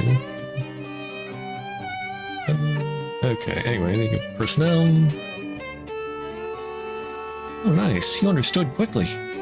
Thanks. See you later. Strange red-haired captain. Okay, here's Shakespeare again. What a lively kid. But shouldn't the leader of this scientific city be using her trustworthy robot units instead? Care to comment, President Shelley?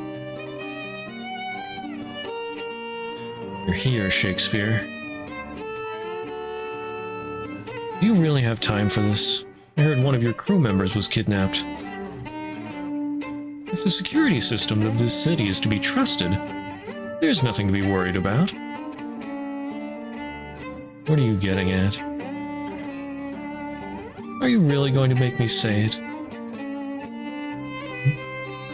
Ethan Champagne didn't have him. They also, yeah. I mean, so far, I like Alice. I mean, I'm sort of a sucker for that kind of character. But I am a little curious what happened with the assistants and the other two scholars. I guess they could have, like, well, he basically said the one went insane, the one scholar went insane, and the other tried to escape.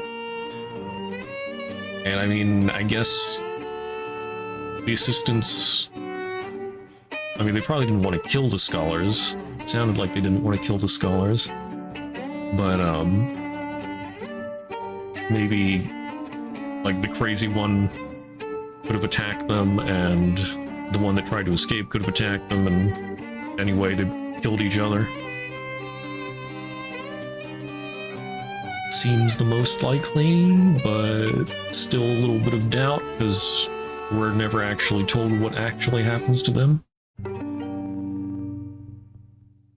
So it's like, can we really trust Alice? I want to trust Alice, but can we?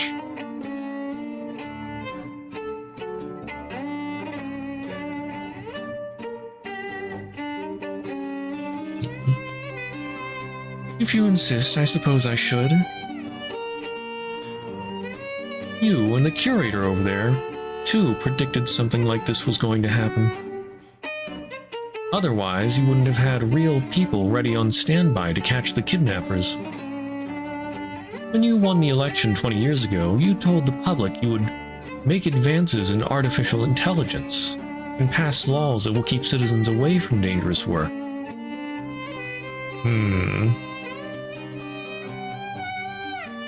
Leaving aside that those real people are in danger now, they haven't seen any actual combat in a long time. And despite knowing that, you decided they were fit to handle this case.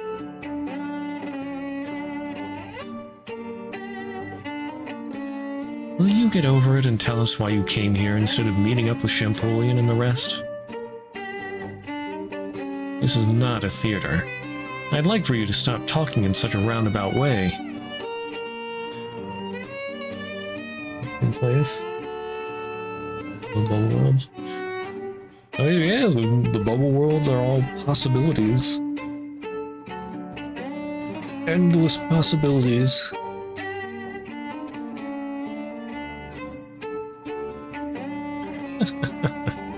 Fine, fine. In that case, I'll let the expert handle this. Oh? The task is not so much to see what no one else has yet seen, but to think what nobody has yet thought. Oh? About that which everybody sees. Oh, that's Schrödinger, right. Okay.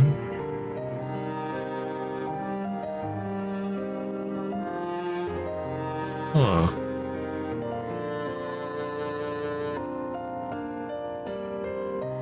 Feel about the Sea of Quanta explanation? I mean, seems in line with everything else so far, I guess. And just Sea of Quanta's, I don't know, just sort of there. Everything floats around in it, but there's not like a liquid or anything. I don't know. Level of details ahead. I mean, it seemed like a good level of detail to me. I don't really have any questions from that explanation.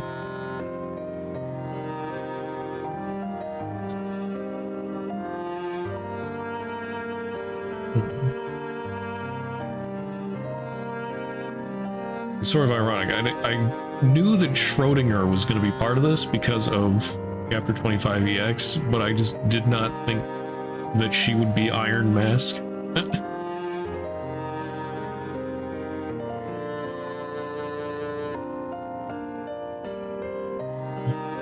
I am Erwin Rihanna Schrodinger, a dimensional traveler from beyond the abyss.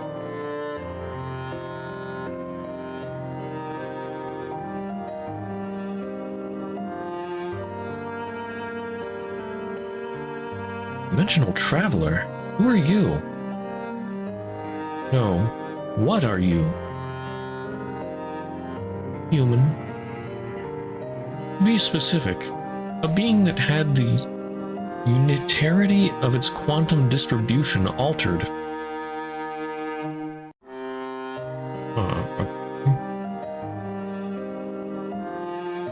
Well, it's fine if you think of me as a ghost who leapt here from another world. Schrodinger is definitely an interesting character. I mean, all I really know about her is, well, let's see. She freed Himiko, and then, or in the main universe, popped in there. Then there was that thing, the comic with the elf, or the elf world, whatever. So she's only been around a little bit, but wherever she's been, it's been interesting.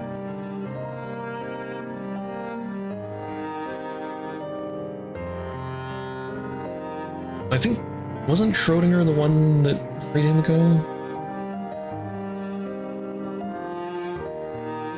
Or was I thinking of a different situation? I got mixed up.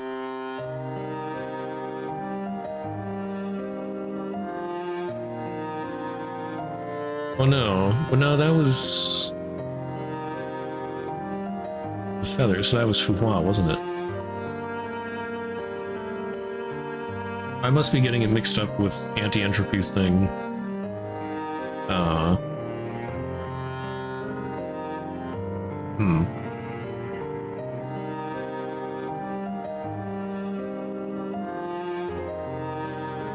When they were looking at the eye in the Sea of Quanta, or the eye in the abyss,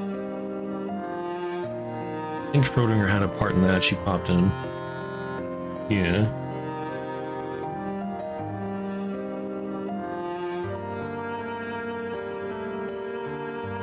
She free Einstein? Is that what I'm thinking of? I got Einstein and Himiko mixed up? Or he just talked to Einstein? Either way, I think that's what I got mixed up, yeah.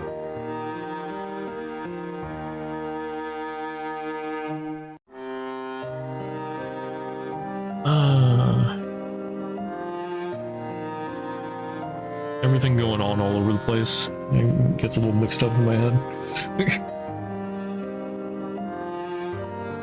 Okay. Left here from another world.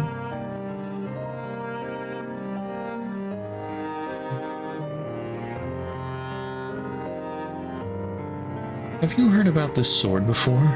It's called Durandal.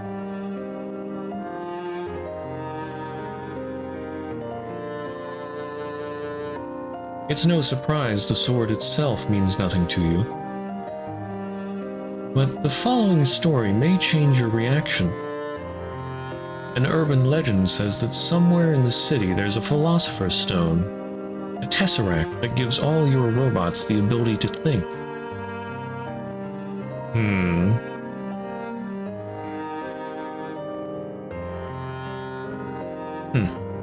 And here I thought you were going to say something interesting, but it's just the philosopher's stone. You really believe that nonsense? Did you know? According to some urban legends, I'm actually dead and was replaced by a robot replica. Indeed. Urban legends are often nonsense far from the truth. Even the philosopher's stone, it's just an old universal legend. But I also believe any sufficiently advanced technology is indistinguishable from magic. It wouldn't be strange if a chemist who traveled back in time to the Stone Age were revered as a godly shaman after performing a couple of experiments. Are you just throwing ideas around, fishing for information? No, that's not my intention. To get my point across, I need to build a foundation first. Let me tell you a story about a certain magic sword. The name of that sword is Durandal. This sword, capable of creating the heavens and earth, was made by a certain god who used by one of its apostles. The 7 rainbow-colored gems on its hilt are proof of its power. Oh, okay, I think I get it now. I take it the will of Honkai created the sword. The gems must be Herrscher cores. That's why Durandal has to fight against the Whispers. Okay. Going back to chapter 25 EX. For instance, the red gem of courage is able to track a specific kind of wavelength, which can serve as a guide during a search. In chapter 25 EX, it's mentioned that Durandal has to basically fight against Honkai Whispers, or like she's normally tormented by them. Something about the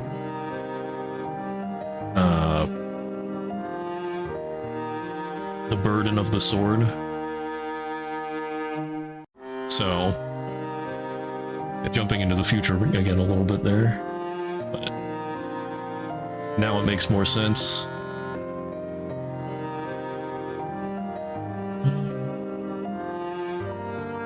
The blue gem of reason has a powerful information processing capability, which allows for instant data analysis of any kind.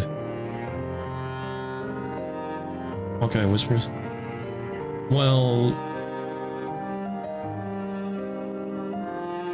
I mean, there's like something trying to communicate with her or whatever. I just call it the Whispers. And also, like, with May, after the Herrscher of Domination thing, when she struggled against the main entity? I don't know. Like it was trying to convince her to destroy humanity or something. Like that kind of thing.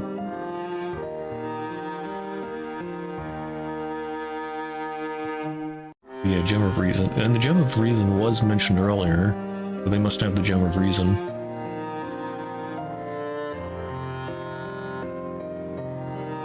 Even separated, each one of them has an immeasurable value.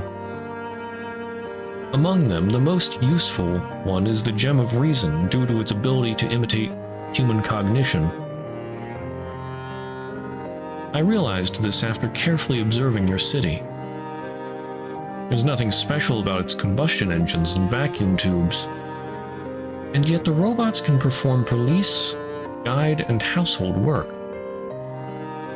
Even their artificial intelligence is good enough to simplify the process of legislation and law enforcement. Yeah, the Honkai whispering. I remember it saying it was affecting you during.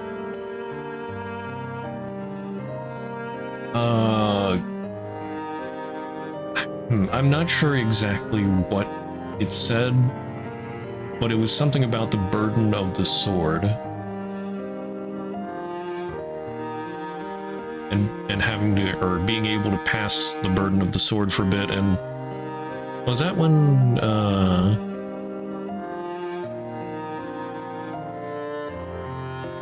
wait, who was she with at that point in time? Somebody was like,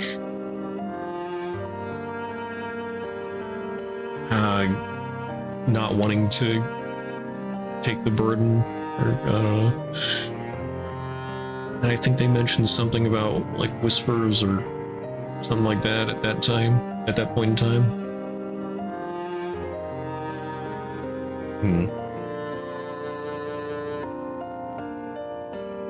The burden of the sword is Honkai whispering.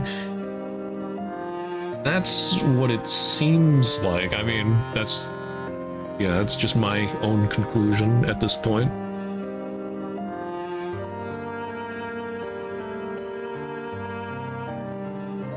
But it would make sense, like, being constantly tormented by whispers telling you to destroy humanity and whatnot. I mean, even if there's no magical Honkai effect, that would have a pretty serious psychological effect. It's constantly whispering in your mind.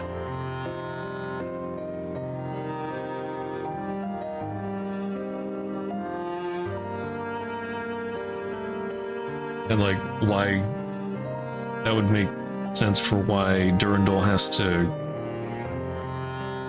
stay in control of herself, I guess I'd say. Like, temperament-wise.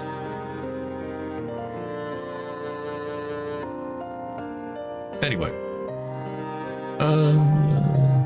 Yeah, legislation, law enforcement. These machines aren't simple automatons. They think like people do and solve problems like people do. They possess a genuine artificial intelligence of a level that can pass the Turing test. This is, without a doubt, a remarkable accomplishment, but at the same time a suspicious one. As you should already know, brain cells are a complex and delicate structure. Trying to imitate them using common electronic devices would consume a huge amount of power. The reason why humans can function with only 3 meals a day is because the human body is well optimized. Each cell is similar to a nanobot. They record information on their own chemical structure rather than relying on electromagnetic fields that consume vast amounts of energy. And these cells possess blueprints called DNA, and can replicate themselves by performing a 3D printing process called cell division. My point is, replicating the most complex and esoteric system in the world, the human brain, is theoretically impossible using common hardware such as vacuum tubes and combustion engines. There are trillions of neuronal connections in a single human brain. If one were to use vacuum tubes, it would be like lighting up 1 trillion light bulbs. Even if we ignore the physical space needed and excess heat from them, you would need hundreds, if not thousands, of fully operational Hoover dams to supply enough power to light up 1 trillion light bulbs. Only then would someone be able to recreate a single human brain. When you see it like this, the fact that this city has a genuine artificial intelligence sounds like a scenario taken from a fantasy novel. And yet it exists. Everywhere in this city, there are machines performing difficult tasks only a human should be able to do. After I inspected discarded robots, I noticed that they are nothing but terminals following orders, which made this strange situation even more suspicious. Who is the main brain behind them that imitates tens of thousands of human brains every single day? And what kind of cheat did you use to pull it off? If such technological leap were possible thanks to a mere invention, any shaman from the past would have been able to build a spaceship using a revelation from God.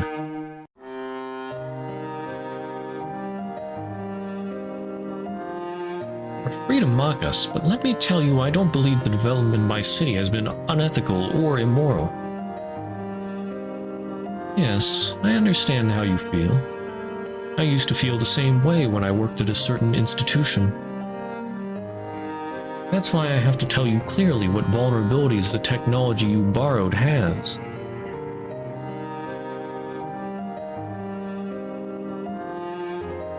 For instance, the most relevant to you right now. The safety of the communication equipment.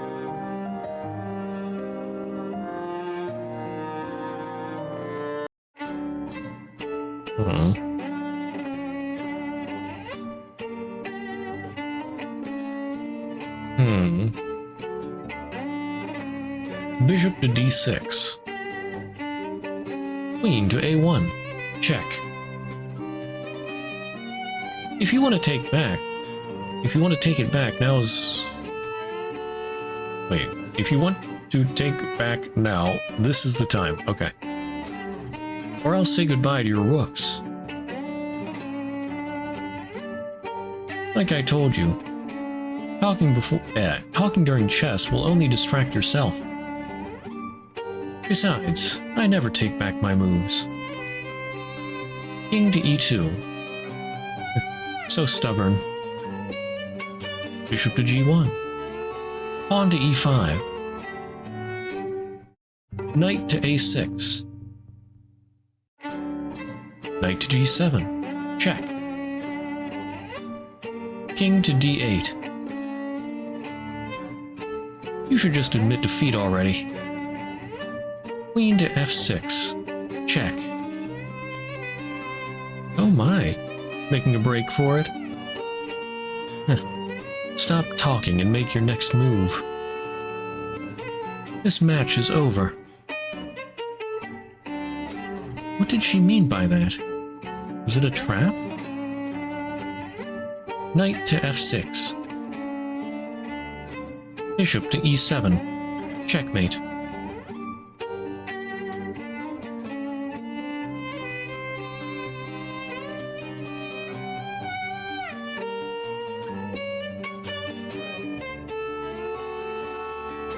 Okay. Yeah, that is checkmate. Huh? Wait, checkmate already? I can't... Well, don't let it get to you. I think you did better compared to our first match. Taking two rooks at once turned out to be a trap all along. That's the kind of game chess is, Bianca-sama. Rita? How long have you been there? Since you asked the detective-san if she wanted to take back her move, I think. Rip. Wait. You were behind me all this time. Me, a great Valkyrie, didn't notice you? Can't use your abilities to peek at a chess match. What were you thinking? Unbelievable. The saying you must not use a steam hammer to crack a nut if a nutcracker would do. Exists for a reason. It was a trap, but if that hadn't been the case, this game wouldn't have ended that way. And you wouldn't have known such an ending was possible. Whatever. This was a lesson worth learning. Professor, I brought the gas masks, oxygen cylinders, and 50 men. And somehow I got roped into this as well. Crying out loud, this kind of physical labor isn't for me. You're an important person. You need to be here. I heard it's partly your fault our engineer Watt was kidnapped. How dare you blame me, you simpleton? Think about it like this, Director. That brain of yours may come in handy in this operation. First, well done, niece. Tomorrow I'm buying you a millfield from Golden House. Yay, cake! Thanks, bro. There's a burning smell coming from the city. I think something exploded. Oh snap.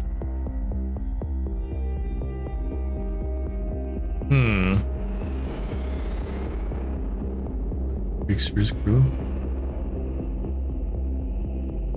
I thought it was neat to see the Red Baron. I didn't know he was a Honkai character. Then again, I didn't know Cervantes. Well, it's neat to see them. See some different characters as well.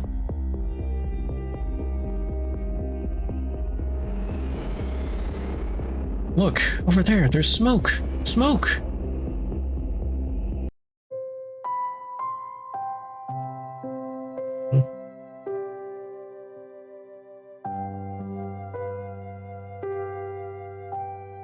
Alice got on the train, and guess what?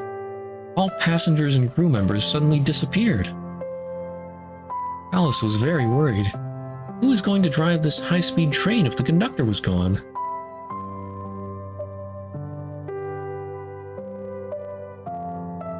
When Alice was starting to panic, she heard a voice coming from the speaker. Dear Alice, do not worry. I am Niter Elmont, the conductor of this train. Let us have a wonderful trip together. Alice was very surprised. She got closer to the speaker and asked, Where are you, conductor? I searched every corner of the train, but I couldn't find you. Niter laughed and replied, Of course. You are inside me, Alice. The train is the conductor. Yes, don't let logic cloud your mind.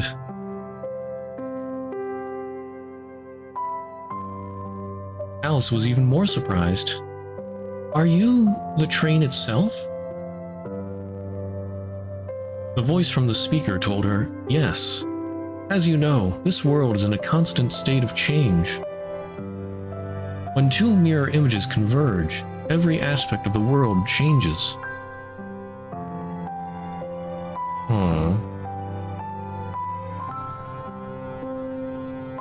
There used to be 4 staff members on this train. When the mirror images converged, a fully automated train was born. Alice wondered why 4 people. 5 would not work, she asked. Niter said with a disappointed voice, Yes. If there ever were 5 people, they would forever... Warning. The system's power has reached a critical low level. Uh-oh. Please perform Plan 5 of the Emergency Power Supply Manual. Starting the 5-minute countdown.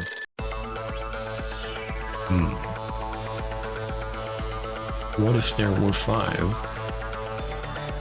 And Alice is the 4th iteration or whatever. I didn't quite understand that before, but she's the 4th version or something.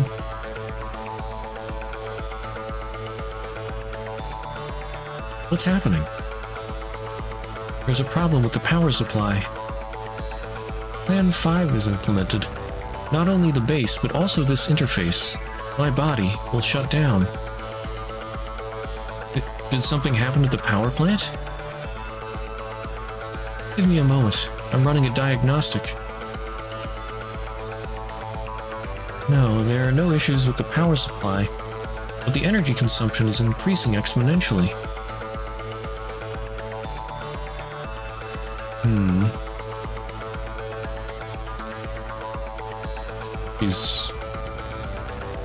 I was thinking she might be disconnected from the Gem of Reason, but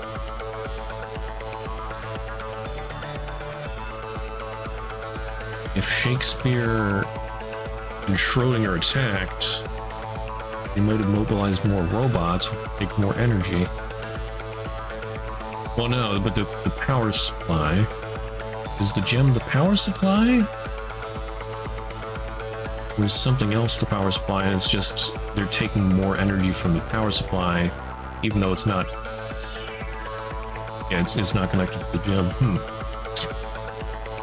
Theories. We'll find out. The cause is the communication station? Ah! What do I do? What do I do? Calm down and tell me what happened. Can't remain calm. I'm in big trouble.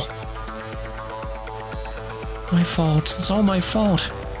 I forgot all about that plan. At the same time, under the server room, under Alexandria's City Hall, I wish you had admitted you were using the Gem of Reason from the beginning. Aren't we this late because you spent too much time telling your little story?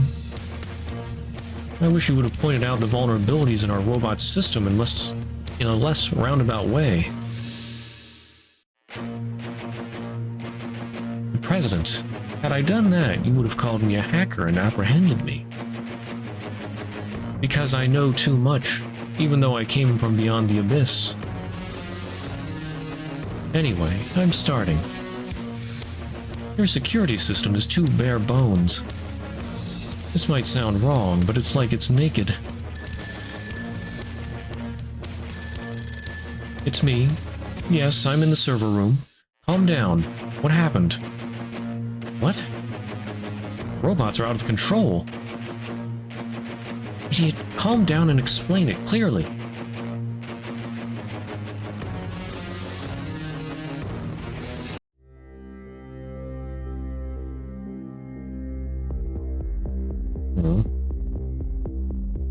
Jimmy, I'm so sorry. I can only talk to you through this screen now. The location of the connector is unknown, so there is no way to destroy the communication station from the outside. But thank you very much for returning my unresponsive body to its sleeping pod. The situation in the outside world might be chaotic right now, but that's precisely why I must thank you now for taking care of me. As I've told you, I was created by the Professor. I lack the authority to manage my own functions. I wanted to be greedy just once. Like Scheherazade from the 1001 Nights. After telling you the stories I knew, I wanted to tell you my own story. My truth. But who could have guessed that program was still running in the background all this time? It now started to consume more power, and it's trying to take away my privileges. I suspect it finished analyzing its target and is ready to strike. Of course, this is merely my guess. I don't have the authority to view that program after all. In light of our current situation, I can only think of that plan to be responsible for the sudden increase in power consumption by the communication station. I'm sorry.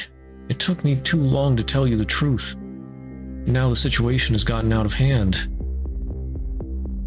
Given my lack of authority, I can't know the execution phase of that plan either. So dumb. Like a small child who thought her parents would never harm her.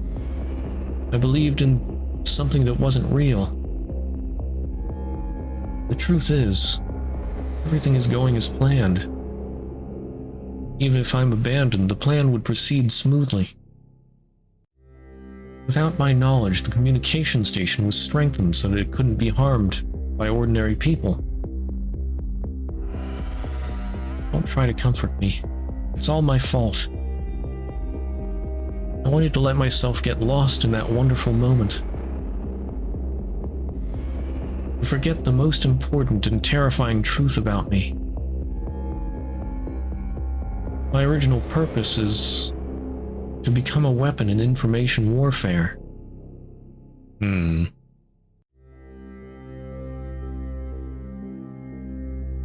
The professor and his assistants wanted to use me to destroy the city that expelled them.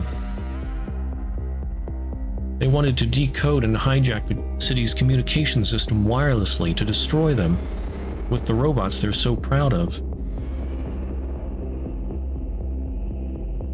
Now that I think about it, maybe my current consciousness as Alice is a byproduct of the professor's boredom.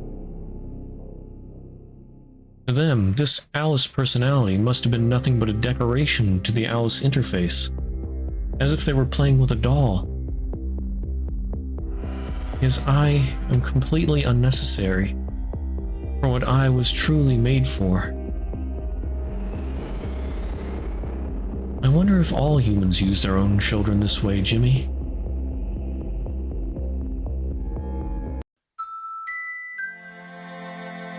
Oof.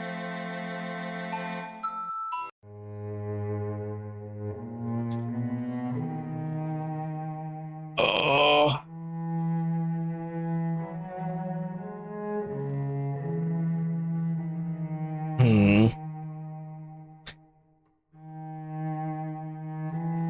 I think I might actually call it there for tonight. That seems like a pretty good stopping point. Chapter break, and then seeing what happened in the past.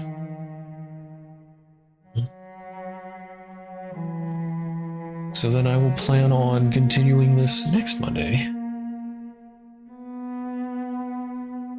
I do want to know what happens. I am blocked in now.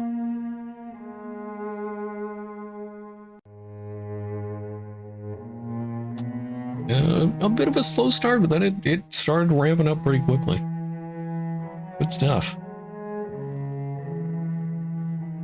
I wish they had voice acted it. I am not the best voice actor. But yeah, good stuff.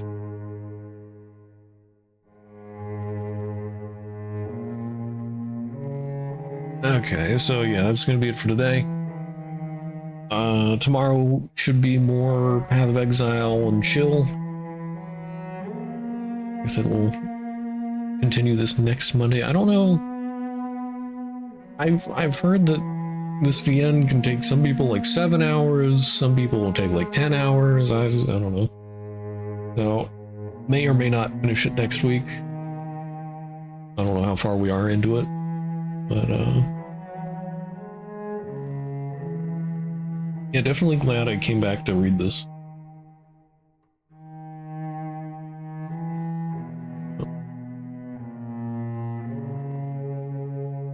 Yeah. If anybody's interested in social media, there are links for Discord, Twitter, Blue Sky, YouTube. They're in the chat. You can always find those links in the About section of my Twitch or under the socials banner. For anybody watching on YouTube, if you ever want to watch live, there will be a link in the video description to my Twitch. And I think that's everything. So, thanks for being here. I hope you all have a great rest of your day, night, whatever, wherever you are.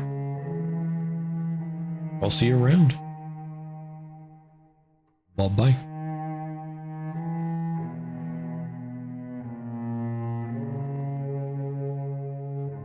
Oh, and ADHD Bard, thank you for the follow.